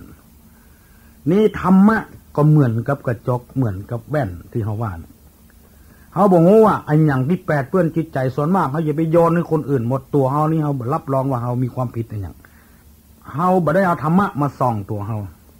เพราะธรรมะเหมือนกับกระจกนี่เองจะได้ส่องพอส่องจะหู้ทันทีว่าหน้าเฮาเป็นอย่างนั้นเฮาบ่กล้าว่าคือเพิ่นจี้หน้าเพิ่นว่ามินแปดหน้าทั้งที่ตัวเองก็มีบ่หันจะเอาอย่างมาส่องว่าคือหันเอากระจกมาส่องตัวเฮาก็ตัวเปิ้นเป็นอย่างนั้นแล้วตัวเฮาเป็นอย่างนั้นพ่อก็อย่าได้เอาธรรมะเนี่ยมาส่องบางทีก็มีเมตตาธรรมอินดูสงสารผู้อื่นนี่คือการส่องกระจกธรรมะนี่เป็นแว่นเป็นกระจกอย่าได้ส่องคนเฮาจะดีจะชั่วนี่ธรรมะของพระพุทธเจ้านี่แปลกนะโยมนะพระพุทธเจ้าสอนให้พ่อตั้งในบ่ให้พ่อตั้งนอกมองตัวเองเนี่ยก่อนสำรวจด้วยตัวเองว่าเฮาสมบูรณ์แบบเรียบร้อยบริบูรณ์แล้วก็เฮาเป็นคนดีซื่อสัตย์สุจริตต่อบ้านต่อเมืองแล้วกันถ้าทุกคนเป็นอย่างนี้มีคุณภาพหมดเหมือนกับแก้วที่มีคุณภาพช้อนที่มีคุณภาพจานที่มีคุณภาพถ้ามองตัวเก่าเรียบร้อยเสร็จแล้วเนี่ยบ้านเมืองเราจะอยู่เย็นเป็นสุขอันนี้คือคำสอนพระพุทธเจ้าให้ย้อนมองตัวเองก่อนมาแสดงได้ก่อนมาแสดงได้เมื่อแสดงได้เขาก็แสดงเขาแสดงมาได้อย่าไปว่าให้เพื่อนเพราะตัวเองจะทำมาได้แล้วก็จะบอกว่าอย่างนี้กันต่างคนต่างทำหน้าที่ของไปของมันนี่ธรรมะพระพุทธเจ้าสอนนี่คือพึ่งพ่อตัวเก่ามองตัวเก่าว่าเขาสมบูรณ์แบบแล้วกันเตื้อข้อแขนเต้าดำปากไปว่าเพื่อนหมอนั้นผอมไหมวะ ตัวเองเตียวเหยียดเต้าหมอนั้นเหมือนจะหางามง่านั้นเหมือนจะหางามปูนะวันตู้เจ้าเหมือนจะหางามเนี่ยถ้าตัวงามก่อนต้องพ่อตัวเก่าเนี่ยถ้าตัวงามเราก็กล้วยว่างนะเพื่อนแต่ตัวยังมางามเตื้อตายังมาต้อมแทบที่ไม่ไปว่างเพื่อนนั่นเนี่ยพระพุทธเจ้าสอนน้ำพองตัววิธีที่จะธรรมะมาพอตัวนั่นคือใจกันระบบที่ว่าต้องฟังเนี่ยฟังแล้วเอามาสอนตัวเก่าแล้วคนเราก็ฟังแต่ฟังว่าเนี่ยคนยังบ่มีธรรมะเถื่อเพราะอย่างเพราะการฟังนี่มันบ่สมบูรณ์เขาจะไปสังเกตทำงานตั้งเมืองเหนือเอานี่ชอบฟังธรรมจนว่าบางตีบ่น่าจะฟังก็ฟังกันจะเตื้อหิมถนนเนี่ยเขาทำบัตเตดรถกายสนทุกเจ้ากำลังลู่เตดทำก็ดีพอรถก็อย่าจนชอบฟังทำขนาดนั้นบางทีคนพอจะตายแล้วเอาทำไปเตดหรือฟังกันแต่คนโบราณนี่ถ้าว่าเป็นตายก็บ่ตายหายก็มาหายเอาทำไปบนเพื่อนจะมีชื่อของเพื่อนทำมหาวิบากก็ทำกรรมกันเนี่ยถ้าไปเตดแล้วตายก็ตายเว้ยหายก็หายเว้ยแต่คนพอจะตายอย่างนั้นแล้วมันจะฟังไปหูเรื่องจะปฏิบัติได้อย่างแถมมันจะตายอย่างนั้นแล้วเพื่อตุกใจบ่ไปก็ลูกเต้าเขาเนี่ยนิมนต์ไปจะไปก็ไม่ได้จะเรื่องจะราวอย่างไรไปก็ดีไปบ่ไปก็ดีบ่ไปเตะทำก็ดีเตะคนตายก็ดีพอเนี่ยคือความหมั่นการฟังได้ คนฟังขนาดนี้คนที่เขาจะมีศีลมีธรรมพ้องก็ยังยิ่งมันก็ยิ่งลุงลังอย่างปีแห่งการท่องเที่ยวฝรั่งมาบ้านมาเอียบ้านเรากลับเมื่อบ้านมันเพื่อนมันถามว่าไปที่ไหนมาไปเมืองไทยไปเชียงใหม่เปล่าไปสิเพื่อนมันว่าไปสิเพื่อนไปเชียงใหม่ด้วยไปไงบ้างเชียงใหม่เพื่อนเอ๋ย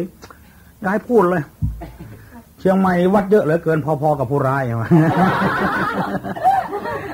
มันหน้าขายตาเขาปันอันที่วัดนักคนมีศีลมีธรรมจะนักขึ้นคนวัดนักพอๆกับผู้ร้ายทีนี้ขนาดเทศกันบ่อยๆยังมีผู้ร้ายอยู่เพราะการฟังนี่มันบ่สมบูรณ์บางทีฟังได้เกินได้กลางนี่ให้แซบตัวก็ยังมีลายหนึ่งอันนี้เรื่องตลกนะเมียมันเขไปฟังธรรมตัวเจ้ากำลังเทศเรื่องศีลห้าพอออกไม่ออกทั้งหลายศีลห้านี่นะถ้าคนใดมีประจำตัวเหียคนนั้นจะอยู่ที่ไหนก็ได้มีอย่างพ่องฆ่าสัตว์ก็ดีลักทรัพย์ของเปิ้นก็ดีเล่นจูก็ดีจุไล่เปิ้นก็ดีกินเหล้าเมายาก็ดีทุเจ้าเต้ได้ทีเยอะย่างลืนน้ำลายมันเมื่อหายแซ่บกำขันเป่าเข้าบ้าน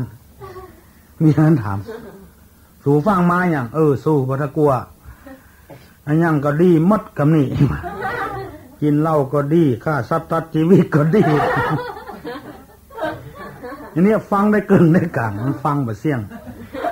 พวกยังมาได้อธิบายเรื่องมันจะเป็นในอย่างพ่อหมูในอย่างก็ดีประตูเสี่ยง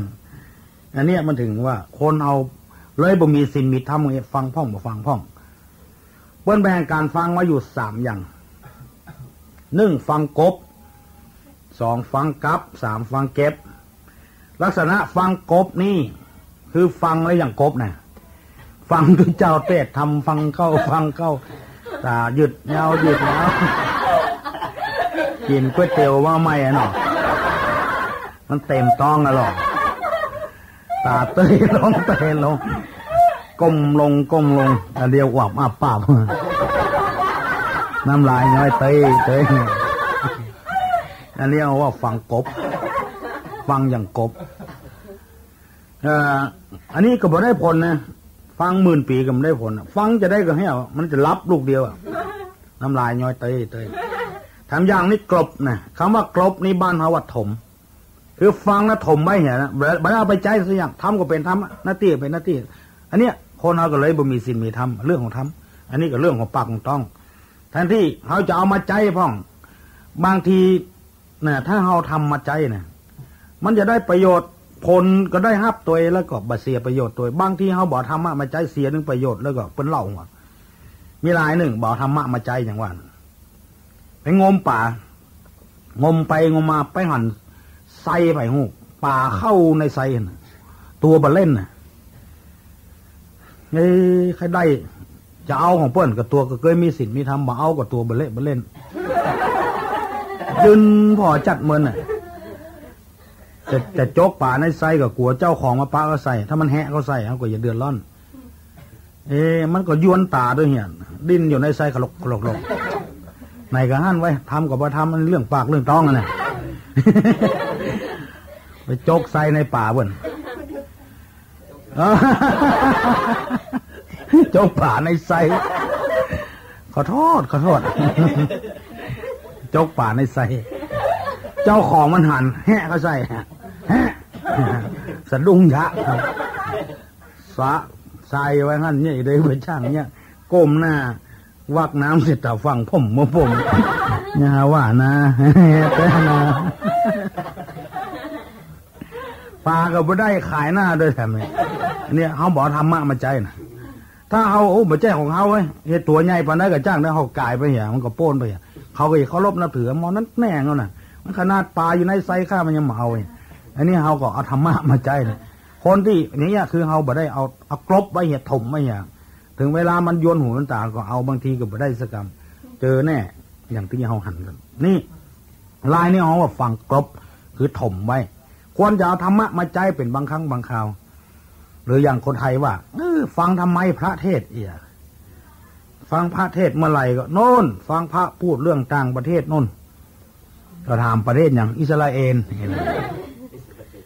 จากประเทศอิสราเอลไปเลบานอนนี่เนาะจากเลบานอนไปอียิปต์เนี่ยจากอียิปต์ไปประเทศอาหรับมาความว่าอย่างไรก็อย่างเงี้ยฟังโกบเนี่ยฟังเข้าทอดแทนไปหาฝามันหรอฝาวิหารก็ฝาศาลาก็เสาศาลาเนี่ยพอได้ตื้อถึงประเทศอิสราเอลน่ะหรอพอได้เสาก็เอ็นไปเอ็นมาฟังตัวเจ้าเตะม่วนเข้าลุยไล่ลงละไปประเทศที่สองละเลบานอนมอนเหมือนมาเอาละนอนลูกเดียวพอเข้าเลบานอนแล้วก็ตายิบมาล่อไปอียิปต์ละเข้าอียิปต์กับลวดปุ้นเนอะอาลาปุละกันเนี่ยมันถึงมาได้ผลรับผลโพตัวอันนี้ห้องว่าฟังกบอันนี้ฟัง100 ปีก็หมูเรื่อง10,000 ปีก็หมูเรื่อง10 ปีก็หมูเรื่องหรือไม่ได้เอาไปใจสักอย่างมันกบไปอย่างมันถมไม่อย่างรับเป้าอย่างเงี้ยอย่างนี้ฟังกบเอากำเปิ้ลมาว่าต่อนี่นะไม่ใช่เอาแปลงเอาคนเดียวก็ไม่ใช่อย่างที่สองเขาว่าฟังกลับคือกลับตัวนี้มาก็ว่าปิกอันน่ะตัวอยู่นี่แล้วใจปิกมาบ้านตุนเนี่ยใจ108 ปันเป้ากึดหาล้านกึดหาบ้านกึดหาอย่างสะปะสะปืนกลัวฝนตกปากตากผ้าไว้กับฟ้าจะเปียกได้ตุเจ้าเตะเมินเนี่ยเราอ่อนจะมาบ้านมากินข้าวเลิกโรงเรียนมาอย่าง108 ปันเก้าใจมีติ่งแล้วหูฟังติ่งคล้ายๆว่าบ่สนใจมั้ยเรื่องนี้เมื่อสนใจขึ้นมาก็ศีลธรรมก็บ่เข้าในจิตในใจอย่างเงี้ยมาอย่ามาเป็นมนก็อยู่เป็นมนทินแปดเปื้อนเขาก็บ่สามารถที่จะลบมนทินเขาออกได้ไม่ต้องเป็นมนทินต่อไปเรียกว่าฟังกับอันนี้กับบางที่กับไปกับเปื้อนแล้วหมูบางคนนะอย่างรำคาญนะก็ดูเจ้าเทศเริ่มละนับหมอนั้นมาก็เอิ้นใส่หมอนั้นหมอนี้มาใส่เอิ้นมันต้องบอกฟังใบแบบฟังเอาไม่จะเกิดมายิ่งอย่างคนรำคาญหมดเลยเตือนนี่มอนเอาไปเตะนะโหอุตส่าห์ไปตั้ง60-70 กิโลน่ะจะฟังเอาไอ้สักกำก็ไม่ได้หรือว่าตัวธุระมีหน้าที่จะก็ไปไกลๆหน่อยเนาะอันนี้เล่นสองหน้าแล้วเนี่ยอันนี้ไปกับเปิ้ลเลยนะเมาแค่บางบ้านเสียมารยาทขนาดนักตุเจ้ากับมันลังเตะเอาข้าวต้มมาเลี้ยงกันเนี่ยนี่เป็นอย่างนี้นะเฮาบัดได้ความไม่ได้ความอ่ะว่าฟังเตื้อพอออกไม่ออกเวลากินก็กินเวลาเตะก็เตะเถียละเรื่องบดีบดักคือลูกคือหลานลูกหลานหันมาไปมีเรื่องอย่างฟังก็ฟังกินก็กินเนี่ยหมูเรื่องหมูลาวอย่างเอาข้าวต้มมาเลี้ยงกันงานศพงานซากลองไปสังเกตพอตู้เจ้าก็เตะไปฮะนะเตะหรือไผ่ฟังหมูวะนี่อันนี้ไปกับเปิ้ลได้นะอย่าไปกินข้าวต้มหรอกนี่เตื้อเขาว่าตู้เจ้าเดี๋ยวนี้มันขอยบ้านเนาะไม่หรอกมันไม่ได้กินนั่นเอาไงล่ะไปขอยไปยังข้าวต้มลำนั่นก็หมาเนาะพ่ออย่างหักหมากินก็มีหั่นเข้าก็มีหั่นอันนี้คือเอาไปกินน่ะกินกำเดียวข้าวต้มกับเยี่ยวนี่มันถูกกันน่ะลองกินพอเด้อถ้ากำเดียวแค่เยี่ยวละเลยเยี่ยวสล็อตแซดเมือละมันคนเอาจะมีศีลมีธรรมได้มันเป็นไปมันได้เนี่ยไปกับเพื่อนแล้วเมากินเนี่ยเจ้าก็เอาน้ำปลามาเอาพริกส้มมาเนี่ยที่เจ้าก็เตะไปติ๊กอ่ะแต่ว่าที่ผ่านมาในจังหวัดเชียงใหม่ที่นี่บ่มีแน่มันมีจังหวัดอื่นบุญเนี่ยอันนี้มาได้ผลนะอันนี้คนเฮาเกิดใครได้ลูกมีศีลมีธรรมใครคือเมียมีศีลผัวมีศีลมีธรรมมันเป็นไปว่าได้ก็เพราะเนี่ยเอาไปแล้วเขาบอกฟังแล้วบ่สนใจไปก็เปิ้นเวลาเปิ้นไปนะก็ควรจะ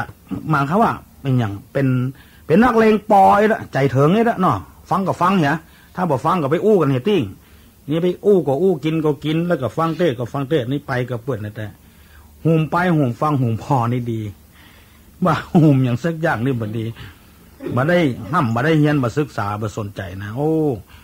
มีลายหนึ่งมาล่ำไปไหนสักเตือหนึ่งเปิ้นจวนไปปัวหลวงหูข่าวเป็นบ้านเก่าของมันเมินอ่ะมันได้ไปเปื้อนฝูงเก่าแก่ก็บ่ได้อู้กันไปโดยเพื่อนหรอกไม่ใช่ไปปัวหลวงแอบไปโดยเพื่อนนะแอบไปเอี่ยเพื่อนฝูงบ้านเก่ามันตุเจ้าก็เมารถวันนั้นเมารถน้อยคนขึ้นหลังคาหลุมลู่หลุมหลุด รถออกถนนใหญ่ไปสักกำไปถึงกิโล15ยางระเบิดยางรถนะ4 เส้นแล้วหมดแม่นพ่องว่าแม่นพ่องเพื่อนลงรถต้วยกันแปลงยางนะมันตึงแบบแปลงด้วยเพื่อนเขามือจกกระเป๋าเตี้ยวไอ้หลงธงเตี้ยวนะคนไทยว่ากระเป๋ากางเกงนะธงเตี้ยวแวดไปแวดมามันไปหันลักกิโลเนี่ย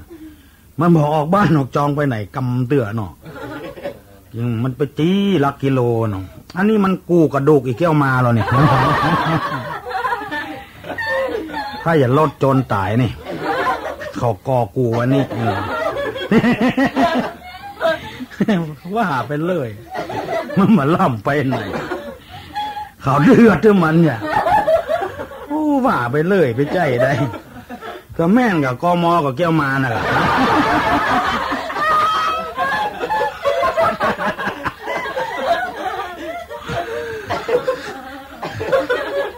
นามสกุลไม่เสลียงไงเหรอแก้วมาไม่เสลียงมันล่ำไปที่ไหนอินดีอินดูตายนุ่มตายกำอายุ15อย่างนี้ตะกี้ก็คนคุณอายุ14เห็นหรอ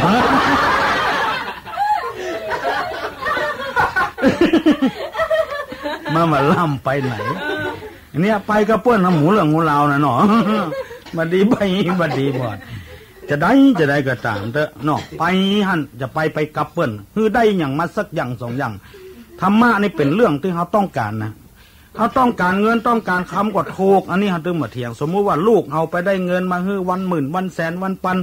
ถามไอ้น้อยไปได้ไหนมามันน้อยไปได้มากายาเสพติดนะพ่อบางอันก็ไปปาดคอเปิ้นนะได้เงินมาพ่อแม่ก็บอกพอใจนะสักวันน่ะลูกเขาจะต้องเป็นอย่างนี้สิ่งที่พ่อแม่พอใจที่สุดคือลูกมีศีลมีธรรม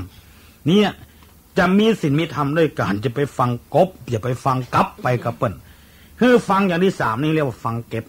อันใดมีผลประโยชน์เก็บไว้อันใดมีผลประโยชน์จะไปเก็บการฟังอย่างนี้นี่มันต้องคลายตึงเครียดอารมณ์ตัวน่ะอาตมาเทศแบบนี้บางคนบอกเข้าใจอย่างนี้อาตมาเทศ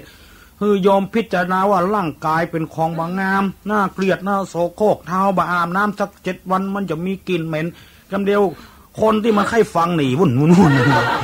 มันก็เป็นของจริงตัวอย่างเข้าเขากินเข้าแล้วเขาบอกบ้วนปากบ้วนคอจะมีขี้ฟันจะปากเหม็นมันเป็นของจริงตัวอย่างเงี้ยเขาก็หนีกันเอาจุตลกท่องนี่แฟนเนี่ยอันใดที่มันส่วนดีก็เก็บไว้อันใดส่วนไม่ดีก็อย่าไปเก็บกันซื้อทุเรียนมากินถึงเปลือกบนน่ะตายกับคำคอมดคือบางคนฟังแบบจ้างเอาส่วนที่ดีๆที่อาตมาเทศน่ะเอาไปลบลายหายสูญเอามาคิดตัวเจ้าเทศที่ถูกต้องตามธรรมโลยีจังหวะนั่นนะแล้วเอากรรมมาดีไปเล่าขวัญเขามันน่าเคารพมันน่านับถือไม่เคยมีคนเขียนหนังสือโจมตีอาตมาลงหน้าหนังสือพิมพ์ก็ได้เขาก็ไปใจไหวให้มันนับถือเขาไปใจบวชเพื่อให้คนนับถือไปใจไม่ได้เขาประกาศว่าเฮ้ยหมอนั้นนับถือหมอนี้นับถือไปใจคือเขาเตะแถมแบบอย่างจวนคนเนี่ยอันยังเพื่อโฆษณาหมดเพื่อก็ประกาศหมดเขาก็ต้องประกาศคือคนนับถือไปใจคือคนนับถือคือคนฟังเลยจะได้ธรรมะมาใจคนที่ว่าคือคนหมู่นั้นจังมีปุ่มด้อยนะเขาว่าปุ่มด้อยเนี่ยไปที่ไหนก็ไปได้นะเขาจังที่หน้าจังอย่างมาเข้าไหนก็ไปได้ก็หาวิธีไปได้ก็ไปเซาะเล่าขวัญเพื่อนพ่องก็เขียนหนังสือด่าเพื่อนพ่องหมู่เนี่ยคือหมู่ที่เป็นหมาขี้เหือนนะอยู่ที่ไหนก็คันอยู่ที่ไหนก็คันนะเพราะนั้นส่วนใดที่มันบดีก็อย่าไปจำอันใดที่มันดีก็จำเก็บไว้อย่างที่อาตมาว่าคือฟังเก็บได้ขึ้นได้ประโยชน์นี่ฟังกบฟังกับฟังเก็บนี่ลักษณะการฟังธรรมอย่างนี้จะได้ผลแน่นอนที่สุดเพราะนั้นโยมทั้งหลายสิ่งที่จะเป็นมลทินที่แปดเปื้อนจิตใจตึงวันนี้เขาบุหัวไอ้หยังพ่องพระพุทธเจ้าเพิ่นเลือกเฟ้นมาแล้วนะที่คนเราทำคุณงามความดีตึงบ่ขึ้นไปที่ไหนไผก็จังไปที่ไหนไผก็บ่ชอบแล้วอยู่กับลูกก็บ่ได้อยู่กับพ่อกับแม่ก็บ่ได้อยู่กับพี่อยู่กับวัดก็บ่ได้ศรัทธาจังเป็นแก่เป็นแคว้นก็บ่ได้ก็เพราะมีมลทินเนี่ยมาสร้างความดีบ่ขึ้นข้อแรกนี่คือความโกรธตัวขี้โกรธเนี่ยบ่ดีใบบ่ดีบ่เนี่ยไอ้ยาเปิ้นเข้าทำงานได้2 วัน3 วันเนี่ยบ่ถูกเปิ้นด่าหัวโคตรหนีเนี่ยแล้วไปทำงานต่อพวกน่ะเปิ้นด่าโคตรหนีทำแล้วช่วงชีวิตของเฮานี่เฮาจะเอาเวลาไปทำงานนี่ไหน 4 วัน 5 วันก็หนีไปเรื่อยๆเพิ่นก็บ่จ่ายเงินให้เฮาทำงานเปาะๆกันสัก10 ตี้2 ตี้ใน2 วัน2 วัน20 วันน่ะทำงานฟรีๆอันนี้คือตัวโคตรนี่ เขาจะต้องเปิ้นบอกให้เฮาใครๆเปิ้นด่าเฮาก็จำไว้อันนี้ก็ถูกต้องของเปิ้นผลประโยชน์ของเปิ้นผลประโยชน์ของเปิ้นก็คือผลประโยชน์ของเฮาจะไปขี้โคตรอันนี้ความโกรธนี่เป็นมลทินเป็นตุ้เจ้าเป็นพระนายเป็นอย่างผู้ใดเจ้าเปิ้นประนามคนขี้โคตรนี่บ่ค่อยดีบ่ใจบ่ค่อยดีบ่ดีน่ะคนเฒ่าก็ตามคนหนุ่มก็ตามทุกเจ้าพระนายเจ้านายที่มันเสียชื่อเสียเสียงก็เพราะเหตุว่ามีความโกรธเป็นปกติเป็นอย่างเนี้ยกึดนักเขากึดบ่ถูกทำอย่างก็บ่ถูกว่าอย่างก็ว่าบ่ถูกอย่างว่าน่ะกันว่าเพิ่นก็อย่าด่าเพิ่นน่ะด่าสะปะสะปืน อย่างที่เคยฟังหมอหนึ่งด่าเมียเมียมันเหมือนนึ่งข้าวมาเจ้ามานึ่งข้าวคนเดียวให้ข้าวบ่ขึ้นง่ายๆเตือนลงเงินแกงเงาบะเขาถามมายังให้ข้าวขึ้นมากแต่วันก็บ่สุก ว่าบ่ถูก หน้าที่แต่วันขึ้นมากให้ข้าวบ่สุกนี่เล่นแต่วันขึ้นมากแต่ให้ข้าวขึ้นมากแต่วันก็บ่สุกมันปีนไปอย่างบ่ถูกลงไปเอาหลัวมาใส่ไฟไปกำใส่แข้งหมางั้งใส่ดุนจะเอาดุนหมามากำขาหลัวอีกไปหมดเลยความโกรธนี่นะว่าก็มันถูกเนี่ยอย่างก็บ่ถูกเสียคู่เสียคนเสียของหมดอย่างที่เคยฟัง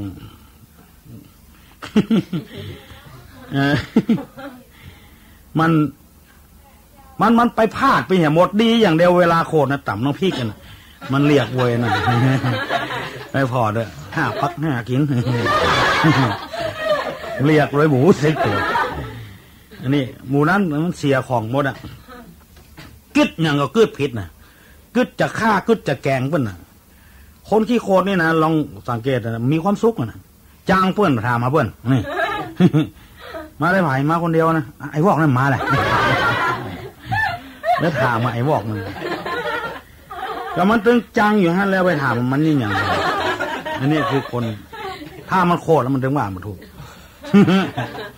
นี่อย่างก็บ่ถูกกึดบ่ถูกกึดจะข้าวจะแกงเพิ่น มีลายหนึ่งนั่งเฝ้าให้เข้าเนี่ยเป็นคนทางใต้ทางใดทางออกมั้งกะ นั่งก้อมโลกก้อมนะก้อมนี่หัวหนอกก้อมนี่นั่งนะเพิ่งมาตอมน่องมันเกลื่องมันจะฆ่าเพิ่งแล้วล่ะจมตัวมึงซ้อห้าที่ใต้นั่นบัดใต้มึงกระบต้อมอันตรายนะมึงไปเพิ่งก็บ่ไปตอมมาติ๊กๆอ่ะเตรียมตัวตายนะมึง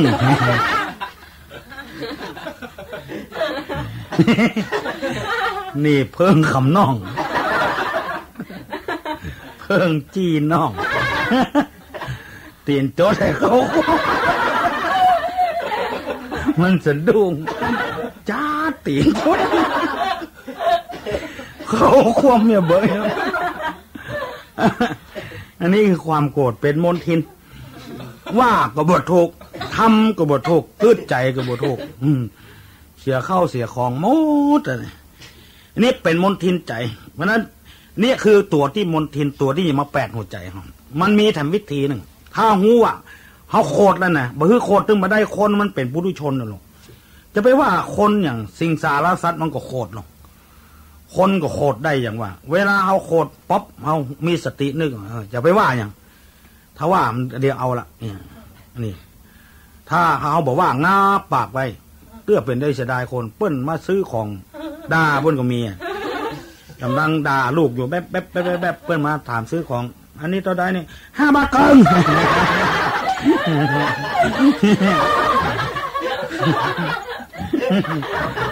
ปากสวกเนี่ยนี่หมอ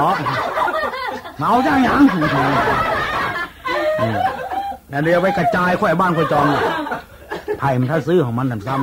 ำความจริงมันอารมณ์มันค้างน่ะมันด่าลูกมันปุ่นแล้วมันเลยไปด่าคนซื้อของ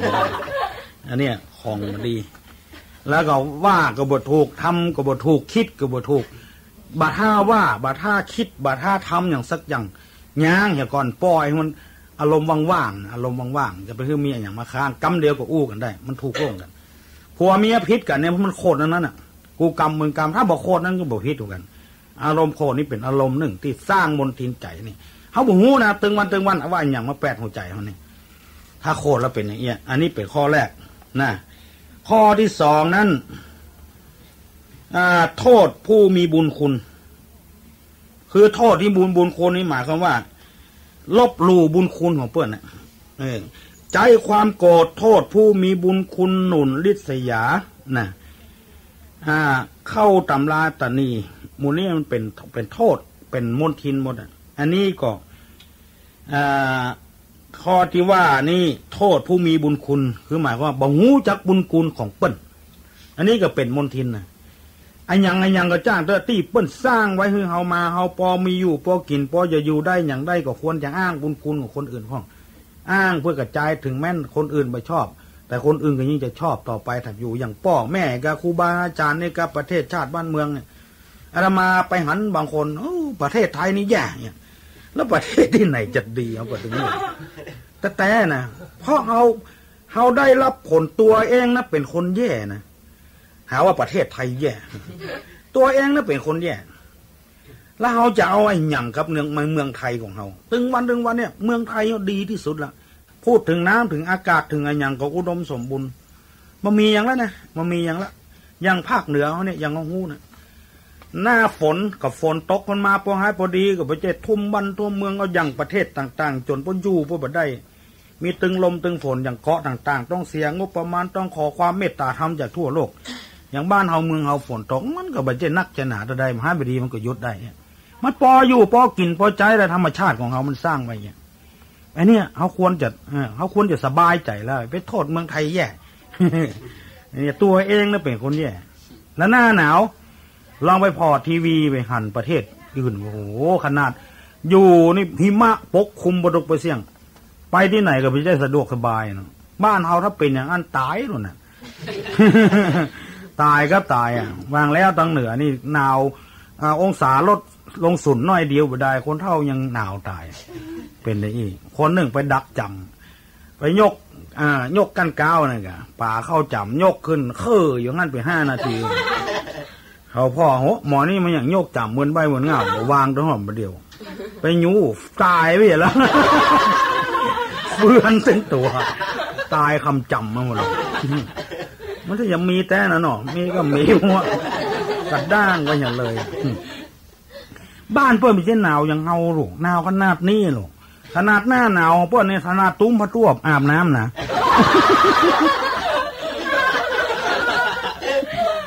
ของเฮาได้มาได้ตุ้มพระตัวอาบน้ำหรอ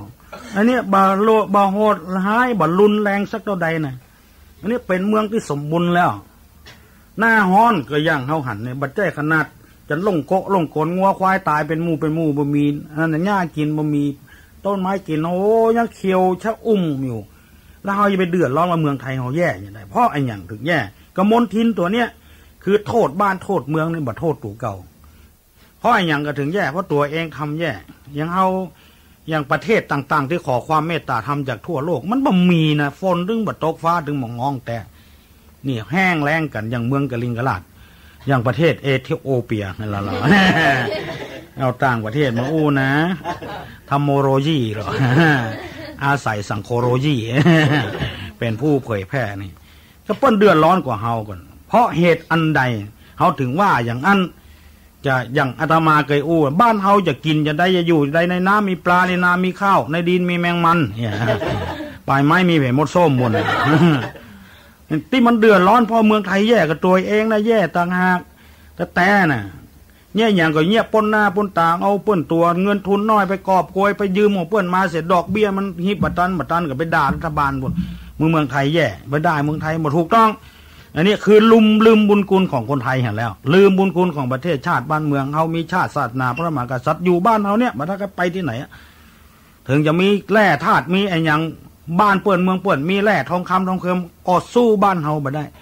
อันนี้สิ่งเหล่านั้นก็เป็นเหตุให้การปล้นกันจี้กันไปพอหนังเด้อก็เดี๋ยวปล้นเอาทองคำเป็นล้านอยู่บ่มีความสุขเต้าเฮานี่อยู่กระตูบที่ดินก็มีความสุข แล้วก็บักเกยมีเลยคนไทยกั้นตายไผ่เคยหันห้องบ้านลงสื่อเพียงนะมีก็กัดตองตาย ความดันสูงขึ้น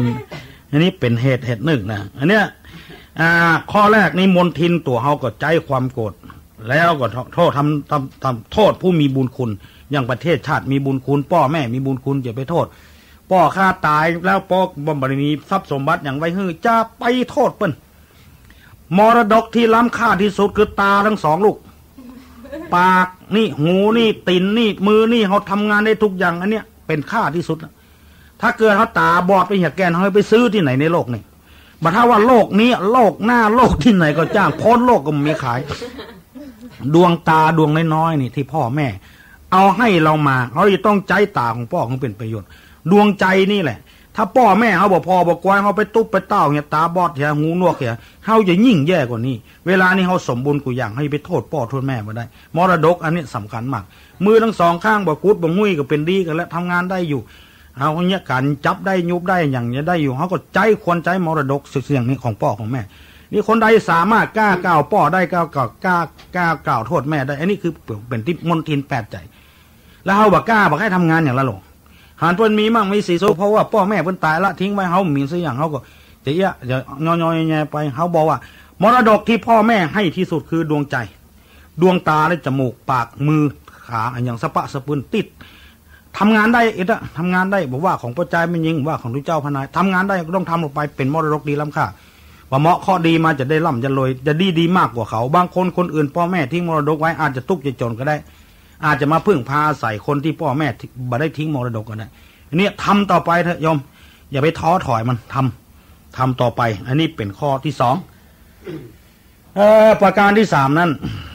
นะที่เป็นมนทินในใจนั่นก็คือหนุนความริษยาคือชอบคอยเปิ้นอิจฉาเปิ้นหันเปิ้นได้ดีแล้วก็ทนอยู่บ่ได้กระวนกระวายเปิ้นเลื่อนขั้นเลื่อนเดือนในอย่างที่เล่าให้ฟังน่ะเปิ้นมั่งมีสีสุขเกิดจากอันอย่างเปิ้นถึงโดยในหลักศาสนาเขาก็เคยอู้หูกันฟังว่าผู้ใดเจ้าว่าคนจะรวยในหนึ่งต้องมันอย่าไปขี้ค้านเป็นที่เจ้าก็มันอู้ตั้งแต่กินเขาง่ายมา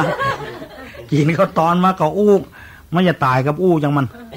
ขอให้ได้หายใจก็จะตายจังมันเนี่ยขอให้มันอีกอย่างเนี่ยบอกว่างัวหมูว่าควายว่าหมูมันกินข้าวกินแล้วก็ตุ้ยกันมาคนแล้วก็มันการมันงานกระตึงพอหยับพออยู่พอกินได้อันนี้ลักษณะอุทานะสมถะถึงพร้อมโดยความมันพระคนมาหังแบบมันอย่างที่เคยเล่าให้ฟังฝนตกมาโอ้ดินจุ่มขึ้นมามีอย่างขี้งัวขี้ควายไหลออกมาไปเสาะขาเสาะตะไคร้ปูเลยขิงเขามีในอย่างหัวที่เขาใจกับบ้านกับจองเนี่ยไปของเปิ้นมากะอย่างไหนน้อยๆก็มาปลูกย้ายคอกงัวบ่ต้องหดน้ำ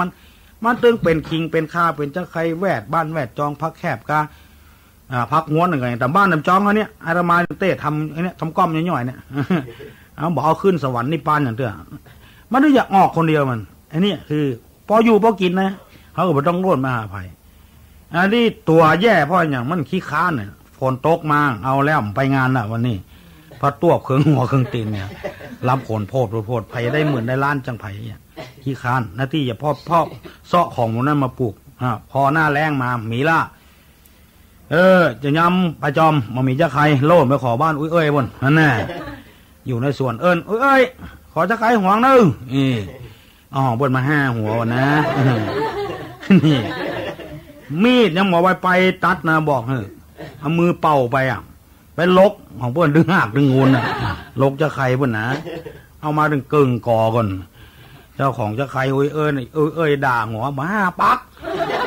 หักเลือดดึงหักดึงงูนยังด่าเพื่อนอยู่นั่นจะใครก็ขังนั่นหรอไม่ยอมตายไปดึงจะใครกันนี่แต่หน้าตัวยังบ่มีเนี่ยแล้วไปด่าเพื่อนอยู่นะอันนี้มันเป็นอย่างเงี้ยเพราะเหตุว่าเขาบ่มันบ่ขยันนั่นเองจะไปริษยาไปอิจฉาเพื่อนเพราะเพื่อนมั่งมีสีสุขเพื่อนมัน2เพื่อนประหยัดบ่ใจสุรุ่ยสุร่ายบ้านเฮาเมืองเฮาตึงวันนี้เขาเป็นธาตุเศรษฐกิจของเพื่อนก็เพราะว่าเฮานะเฮาบ่ประหยัดใจง่ายอยู่ง่ายกินง่ายบางทีบางคราวบ่มีความจำเป็นอย่างซักอย่างที่เฮาต้องใจเพราะหันเพื่อนใจหันเพื่อนมีเฮาก็มีโดยเพื่อน นั่นเตื้อซื้อตู้เย็นมาตั้งไว้ไปเปิดพอมีน้ำขวดเดียวนะมันมีความจำเป็นสักน้อยนะนี่เพราะว่าเฮาบ่ประหยัดช่วยกันเฮาควรจะรักษาเงินทองไว้เอาฝากธนาคารมันดอกเบี้ยมันออกดึงวันตู้เย็นมันบ่มีดอกเบี้ยแน่จะสู้กันดึงวันอันนี้คือเฮาไปแข่งกันไปสร้างค่านิยมในทางที่ผิดแล้วไปด่ารัฐบาลพุ่นเนี่ยถ้าเฮาเอาธรรมะของพระพุทธเจ้ามาปฏิบัติเฮาก็บ่เดือดร้อนเนี่ยอันนี้เฮาไปสร้างค่านิยมกันอย่างนี้อามาเกยไปเป็นห่วงมันนอกบ้านนาแต่ก็บ่ใครเนี่ย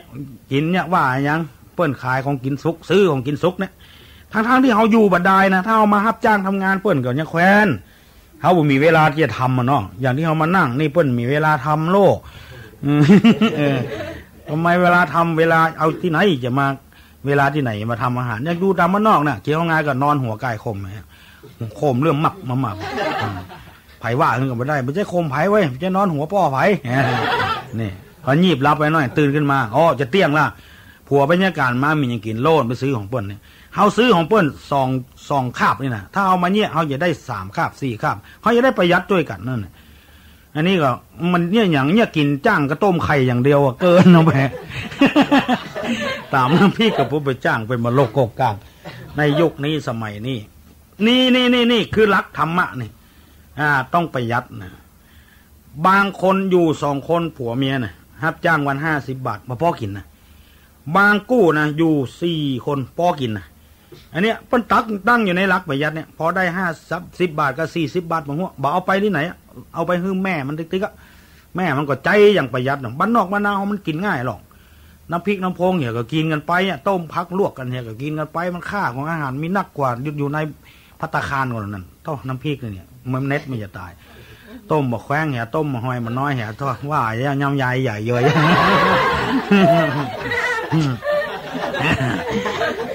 หนึ่งในยกนี้ดีกว่าภัตตาคารกันนะภัตตาคารกินตัว7 ปากตัวเตื้อมจะหาอิ่มนั่นปีกมากินเข้าบ้านตัวเก่ากันมีหลายคนอ่ะเพื่อนเจิญมากินเลี้ยงส่งหมอนั่นหมอนี่ปีกมาต่ำนะพี่กินเขาเดียวขลกอันนี้ไปเสี่ยงเงินเสี่ยงทองนี่บ่ได้นี่รักประหยัดนะอันนี้เปิ้นช่วยกันประหยัดกินน้ำพริกน้ำพงก็ไปละ20 บาทสมมติเขาได้50 บาทเนี่ยเขาใจกับน้ำพริกกับพังนึ่งเนี่ย5 บาทนี่นะกินทั้งลูกทั้งผัวละกินทั้งเมียทั้ง4 คนก็กุ้มไปละเหลือได้ถึงเท่าไหร่ถึง45 บาทวันพูกแถมอาจจะใจ10 บาท3 บาทเนี่ยช่วยกันกินไปคุณค่าของอาหารมันมีเรื่องของมีวิตามินโปรตีนไขมันอย่างมันต้องมีสร้างประโยชน์นักอันนี้บางคน2 คนผัวเมียนะเป็น50 บาทบอกพอกินนะยังพอเป็นหนี้เพิ่นทำนะมันต้องเอาเนี่ยกันปาหน้าเพิ่นเป็นอย่างเนอะอันนั้นนะชิงมาถ้าฟังเนี่ยฮะชิงมาถ้าเดือดร้อนฮะถึงอย่างฮืออยู่ก็ถ้าเราฝืนเนี่ยกรรมมันมีลงว่าลวกในบ้านนอกมันต้องสอกอกในเวียงเนี่ยลวกในเวียงบอกเพียงในคอกลวกในคอกมันต้องอย่างก็สอกอกขี้ยาสอกอกขี้ยามันต้องหาจะฮือบัดต้องหาจะฮือบัดเต้าคือลูกหนีเห็นหรอว่าอย่างผมว่าลูกหนีไอ้แซบเนี่ยลวกน้องบอกเนี่ยหาถึงอย่างฮืออย่าเข้มมาถ้าฟังเนอะได้5 ปีแล้วนะถึงอย่างฮืออยู่ติ๊กๆอ่ะอันเนี้ยพ่อใหญ่เป็นหนี้เป็นสินเปิ้นมันบ่เหมือนกันอ่ะ4 คนปอกินแล้ว2 คนบอกปอกินเป็นหนี้เป็นสินเพราะขาดหลักธรรมะตัวเนี้ยแล้วก็ไปอิจฉาเปิ้นคือคำธรรมะตัวนี้ไว้ได้พอได้50 บาทแล้วมันไปไหนโจดเล่าอะโลน้ำลายย่อยเตยล่ามมาตอมเสื้อหรือแกนเดียวแกนเพราะมันเมานะทงตีนเสื้อมันเท่ากันนู่นน่ะอันนี้สูงนั้น1 เท่าเอามาตอมแกนลุ่นไม่ใส่แกนบนไม่ใส่หูบนเท่าทงเสื้ออย่างของตางไปซ่วมมือมีก็ขี้มือล็อกถ้าเราล็อกเลยทุกเจ้าล็อกเลยแกลวกเลยนายกกันนั่นแต่ถ้าไผ่อู้อย่างดึงตาลมันหูหมดอ่ะแชมคนใดประวัติอย่างใดเป็นหูหมดอ่ะมีลาย1อย่างเงี้ย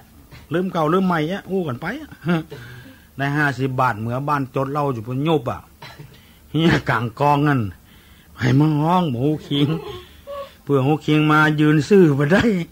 หลังกล้องไปเขาจำไปหาหมอถามลุงไปยังนะถ้าจะเกี่ยวกับไตนะเห็นหรอ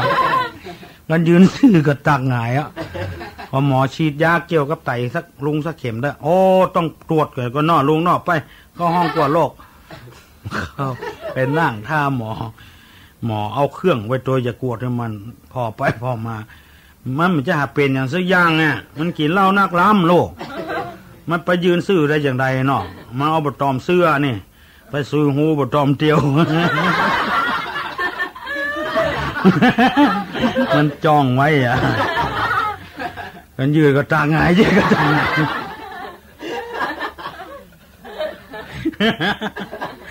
อย่างแมงขี้เบ้าเนี่ยเนาะปิ้นไปปิ้นมาอย่างลิ้นนี่หมอลุงขึ้นเตียงลาเป็นแล้วลุกขึ้นเหมือนได้หลังมันกองเตียงมันสูงเนี่ยเพียงอกไว้กลางคุยคายขึ้นลุยลงหลังมันกองหมอยูโกนจ่อยนอนงอกองง่องนอนหงายก็ไปได้ตาใส่เมียงหมอลุงอย่าหายอยู่ก็หมอก็งอกหัวก็ใส่เอาน้ำมากินเนี่ยน้องแห่งหมอแต่งบีบเพื่อมันเนี่ยบีบขึ้นบีบลงเนี่ยขึ้นไปขึ้นมามันลาสาเนาะหมอลักแกบดต้มเสื้ออ๋องูบดต้มเตียวมัน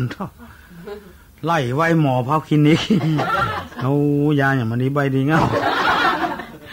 เคยงูเคยเงินให้ยาฝรั่งเนาะหมอหน่อยยาติบยาจานได้ลุงงูคิงอยู่นะตะกี้นะมันดังพืชอากำหลงยาที่ไปหนอมาต้อมมาต้อมเสื้อออกหูมาต้อมเตียวดังพืชนะครับดังพืชอากำนะหมอตัวใดหมออีสาวเสียงหมออีสาวก็แกะมาต้อมเสื้อไม่ได้หมดไปสาวเลยนั่นเนี่ยมันบัดตันเปิ้นน่ะแล้วก็หมดไปเท่าใดล่ะสตางค์50 บาทได้มาเอาซื้อกินเหล้าอีสาวไปจ้างหมออีสาวเหลือ10 เดียวแล้ววันพูกเปิ้น2 คนผัวเมียเปิ้นว่ามี45วันนี้45ไป90ล่ะมันกำลังมีสาวเดียวนั่นแหละบัดตันเปิ้นน่ะอันเนี้ยรักมันประหยัดน่ะเขาก็เป้แบบนี้ให้มันเข้าใจดีเพราะฉะนั้นจะไปอิจฉาเปิ้นจะไปคอยเปิ้นจะไปนอกจากนั้นแล้วก็จะไปคบคนบดีเปิ้นเล่นตัวเล่นเปิ้นกินตัวกินเล่นไปจ้างก็เดือดร้อนการเล่นการพนันนี่นะมันมีวิธีลอยวิธีเดียวแล้วอย่าไปบอกให้ไผ่น่ะรับเฉพาะ2 ต่อ 2เนี่ยมาอู้ไปฟังกำเตือนเนี่ยกล้ามาอู้ทีเนี้ยเป็นครั้งที่5ใครต้องการนะจะบอกความลับเหรอดิมดีเจ้ามืออย่าเดือดร้อนถ้าไผ่ใครลอยการพนันนี่นะคือโกงเนี่ยจะไม่กลัวตายเนอะถ้ากลัวตายโอ้มันจะหมดรวยละโกงตายในตายไปเด้ออันเนี้ยปั้นรวยขนาดตัดนิ้วมือเอาแม่เล็กเข้าสวมไว้เล่นไฮโลจบปลอยมันขนาดนั้นเนี่ยมันน่าจะเป็นไปได้มันโกงขนาดอ่ะกันนี้แหละนะหวยยังถูกโกงก็เลี้ยงใจลูกจ้างไปซื้อหวยอย่าเอา93เนื้อบาเนี่ยก็มี93เอา39ก็มี3993ยังก็ได้ซื้อมาเตอะอย่าลูกจ้างก็ไปเซาะ93ก็มี39ก็มีซื้อก๋วยเตี๋ยวแห้งมา2 ถุงที่ก๋วยเตี๋ยวแห้งก็บ้านก็เลี้ยงด่างหวยหาใจที่ไปซื้อหวยบ่ใจก๋วยเตี๋ยวหวยก๋วยเตี๋ยวมันคนละเรื่องคิดมันได้ยินกะอันได้ยินก็ได้ยินนะบ่เลี้ยงว่า93ก็บ่มี39บ่มีอันยังก็ได้ซื้อมาให้ล่ะบ่เลี้ยงเอาทุ่งเอาทุ่งใจเย็นขนาดก็ถูกของมันเลยเนาะมี39มี93ยังก็ได้ซื้อมาเตอร์บักเนี่ยมันก็ก๋วยเตี๋ยวแห้งมันข้ามมันสมัครอย่างวันนั้นอาตมาไปอู้ละอ่อนคนเป็นเจ้าดอยหรอเขาว่าโอ้ใครถูกหวยจะไปเอี่ยวญี่ปุ่นยังอเมริกาจะไปเอี่ยวอินเดียไปคว้ยโลกมันกะหมดเสียงสักล้านนะเขาเสียดายเงินเขาเว้ยถ้าเขาถูกเขาไปเนี่ยถูกอย่างซื้อปากกานะเหรอซื้อปากกับมากินมันมักปากกับ ซื้อปากกะมันกี่ติเตี้ยมันเหมือนกันไอ้ลักษณะเนี่ยเพราะฉะนั้นคบคนคือดูหน้าซื้อผ้าคือผ่อสีเพิ่นถึงว่าได้เป็น100 ปีมาแล้วก็กำนี่เปิ้นว่ากันเปิ้นสอนกันมามันบ่ผ่อสีมันเปิ้นกับตัวเนาะคนสูงซื้อเสื้อแซงทั้งสูงมันนุ่งแถมเนี่ยมันต้องยังกลางตุงคนต่ำจะซื้อเสี่ยงทั้งแสงทั้งขวางมันนุ่งแถมเนี่ยมันก็ต่ำลงไปแถมนี่มันแบบเปิงกับตัวโรนึกพ่อสีพ่ออย่างคบคนนึกพ่อนี่บ่พ่อไผ่บ่คบกันไปได้นะคนนั้นต้องคบกันต้องมีเพื่อนมีฝูงเพื่อนใจเพื่อนอะไรอย่างเนี้ยถ้าบ่มีเพื่อนมีฝูงสักคนมันก็บ่ได้ต้องระบายความสุขความทุกข์ให้กันแล้วอย่าได้แก้ปัญหาใจกันต้องมีแต่ว่าต้องพยายามให้คบคนที่มันถูกใจหน่อยดีๆหน่อยอันบางทีเพื่อนเราเผาเรือนก็มี เป็นอย่างนี้อันนี้ก็เป็นมลทินอันหนึ่งที่ลิษยาคนอื่นเพราะนั้นถ้าบัทั้งบริษยาภัยเขาล่ำเขารวยมั่งมีสีสุขพอเกิดหนทางนี้ก็เดินทางเนี้ยคือมันแล้วก็คือประหยัดคือคบคนดีอย่าไปคบคนให้คนบดีบดักเขาพยายามหลีกเลี่ยงอันนี้มาคนลิษยาเปิ้นนี่เหมือนกับมันมีลายหนึ่งนะคนไทยลุกทางใต้ขึ้นมานะมาบ้านเขามันว่าทำไมคนเหนือเนี่ยหากินเก่งไปหันเพิ่นในป่าเนาะได้มาเตื้อเป็นคล้องหรอกป่าริมป่าดุกป่าตัวใหญ่ๆนี่มันแต่งถามว่าหรอมันควายเพิ่นมันจะซื้อมันก็ซื้อนี่ได้กับเมียมันคิจิพ่องไงแหละมันถามว่าทำไงเอาปลาพวกนี้เขาว่าจอมเบ็ดกันนั่นนะเบ็ดยังไงมันก็เบ็ดกองเนี่ยกองยังไงเนาะคนไทยมันคนเมืองก็มันก็กองอย่างเงี้ยกันเนี่ยนะแล้วก็ลวดเก่าหัวเนาะแล้วก็หน่ายขึ้นเนี่ยมันก็เลยไปบักเบ็ดกองเนี่ยมาได้ปลาสักตัวนะมันขอยเปิ้นเราก็ปักเบ็ดกองทำไมไม่ได้ปลาก็เปิ้นยังได้ตัวยังไม่ได้ไม่รู้นะไปดูสิปลากับไปพอเป็นว่าปักเบ็ดหงายขึ้นข้างบนหมดมันไม่ใช่กล้องนู้นมันเป็นแงนนู่นน่ะเปิ้นกล้องไอ้เปิ้นลวดไอ้เนาะมันไปได้ปลาอะไรก็เพื่อเอากล้องลงทั้งลุ่มนี่ก็ปักกล้องทั้งลุ่มก็ไม่ได้ปลานะไปเดือดทำะเรานี่ซวยนี่หรอที่คนอื่นได้เราไม่ได้ทำยังไงให้ได้ปลาก็ปักเบ็ดกล้องก็กล้องทั้งลุ่มก็กล้องแล้วบ่ได้นายใส่เหยื่อมันก็อ๋อมีเหยื่อได้เหรอเป็นว่าบ่ได้ใส่เหยื่อเบ็ดก็ต้องใส่เหยื่อมันกะแล้วอะไรทำเหยื่อมันเล่าคนไทยมันอู้ซื่อเนาะสุมาเหตุสิ่งศักดิ์สิทธิ์ทั้งหลายบุญคุณอย่างทั้งหลายมาใครว่านะเหยื่อเบ็ดนี่นะมันของบาปโลกน้อยหูน้อยหันคนไทยว่าโอ้ยก็เหยื่อเบ็ดกองนี่ก็เครียดกะแน่นอนเครียดมันมาถามเปิ้นล่อเครียดยามมันก็มาถามน่ะจะได้คำเนี้ยเลยเซาะเครียดแจ้งไปเซาะเครียดขึ้นล่องเครียดเนี่ยมันก็มาถามเปิ้นไม่ได้เครียดแต่ป้าเครียดแต่ป้าตัวใหญ่ๆเหลืองๆนั่นน่ะตาใสมากๆมันน่ะที่อยู่ตรงห้องน้ำมันน่ะเตื้อเอาไล่เอาน้ำหาอันนั้นต้อมันจับงอนให้เดียมมันคนเคียงลูกหยึกนี่เหรอไม่ได้เครียดแต่ป้าเนี่ยไปแปลงอย่างเบ็ดไอ้ตัวโตในไว้จะได้ปลาโตนี่หรอเบ็ดเขาเกาะเขียดเอาปักนั่นนี่แต่งดีดน้ำตัวนี้เนาะผมเนี่ยนะ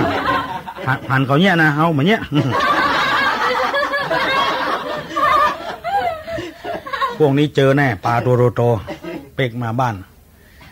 เขียดมันอยู่คนเดียวมันอย่างง่อมมันเนาะเขียดง่อมเลี้ยวเมื่อได้ก็มีเพื่อนมีฝูงมีกับปูกับปลาหอยกุ้งปลาเลอะปลาเตอมันไม่ใช่สัตว์อันเดียวกันนะอันนี้ที่เขาว่าความว้าเหวในท่ามกลางฝูงชนมันผูกจับมันมีอย่างที่จ้างที่เปิ้งมาจ้างปรึกษาหารือไผ่ก็แงนพอตำบลหันสายเบ็ดย่อนมาอะวักสายเบ็ดนั่นกะสาวสายเบ็ดยังเย่งขึ้นจับกันเบ็ดกงงกมันถึงมาลงน้ำแต่ซับ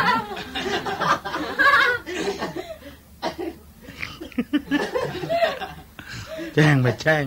เจ้าของเบ็ดเป็นใจเบ็ดเขียดตัวโตต้องได้ปลาโตคำนวณไว้เสร็จอะต้องเอาข้องโตเอาข้องมัดเอว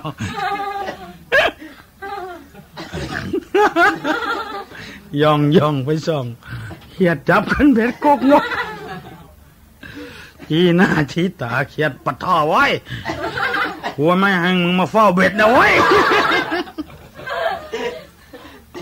กูให้มึงเอาปลาไม่รู้เหรอเปียเขียดในเอาเบ็ดออกปากกำชดปั่มฟิกมาหายแซ่บมันได้อย่างสักอย่างมันแขวะมันอันนี้เผยว่าซื้อเตื้อเขียดตะป้าบเอามาแปลงเหยื่อเบ็ดมันดิ้นน้อยอย่างปลาก็หนีไปเห็นล่ะเรื่องม่วนๆนะตลกนะอันนี้จะไปเข้าตำนองที่ว่าจะไปลิษยานะจะไปลิษยาเพิ่นอันข้อต่อไป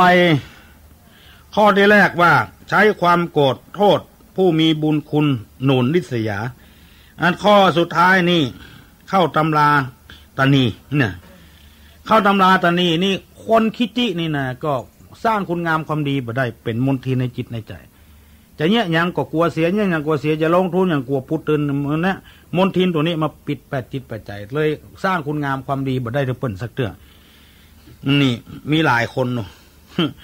หมอนึงก็คิจิจะกินอะไรยังจะใจอะไรยังก็มาได้เมียมันเดือดถึงเมียมันเตื้อหนึ่งเมียมันซื้อป่ามาแกงก็ได้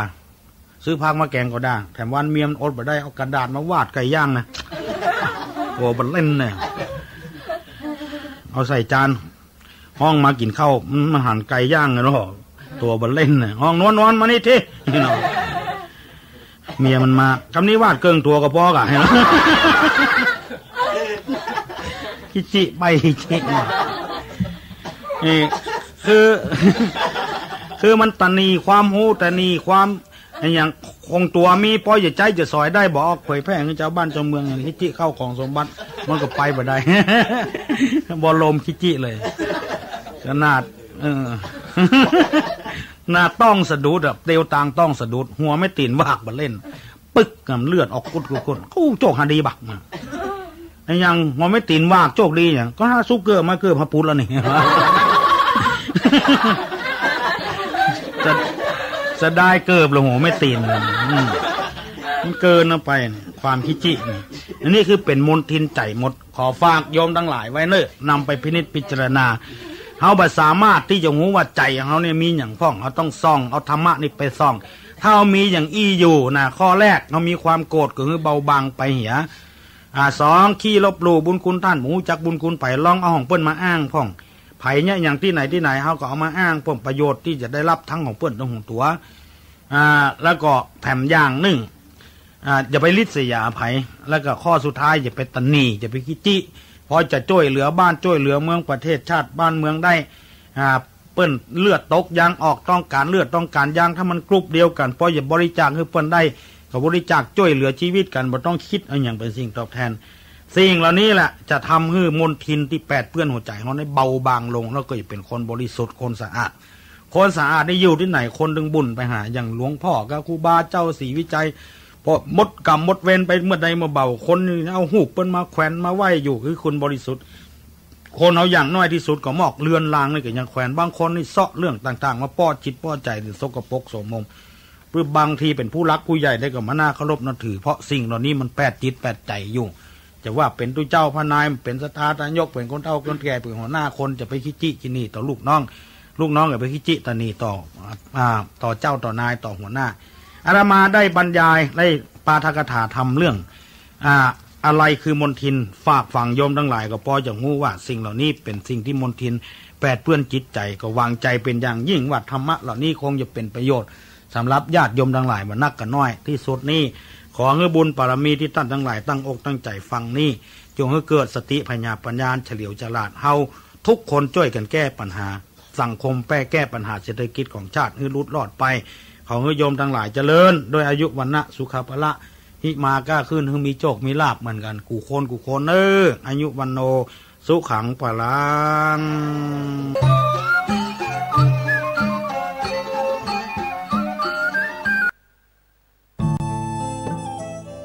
ท่านกำลังติดตามรับฟังสถานีวิทยุกระจายเสียงพระพุทธศาสนาแห่งชาติและสังคมคลื่น เพื่อการศึกษาพระพุทธศาสนาและวัฒนธรรมระบบ FM 104.5 เมกะเฮิรตซ์รายการต่อไปเป็นรายการศึกษาพระพุทธศาสนาตามพระไตรปิฎก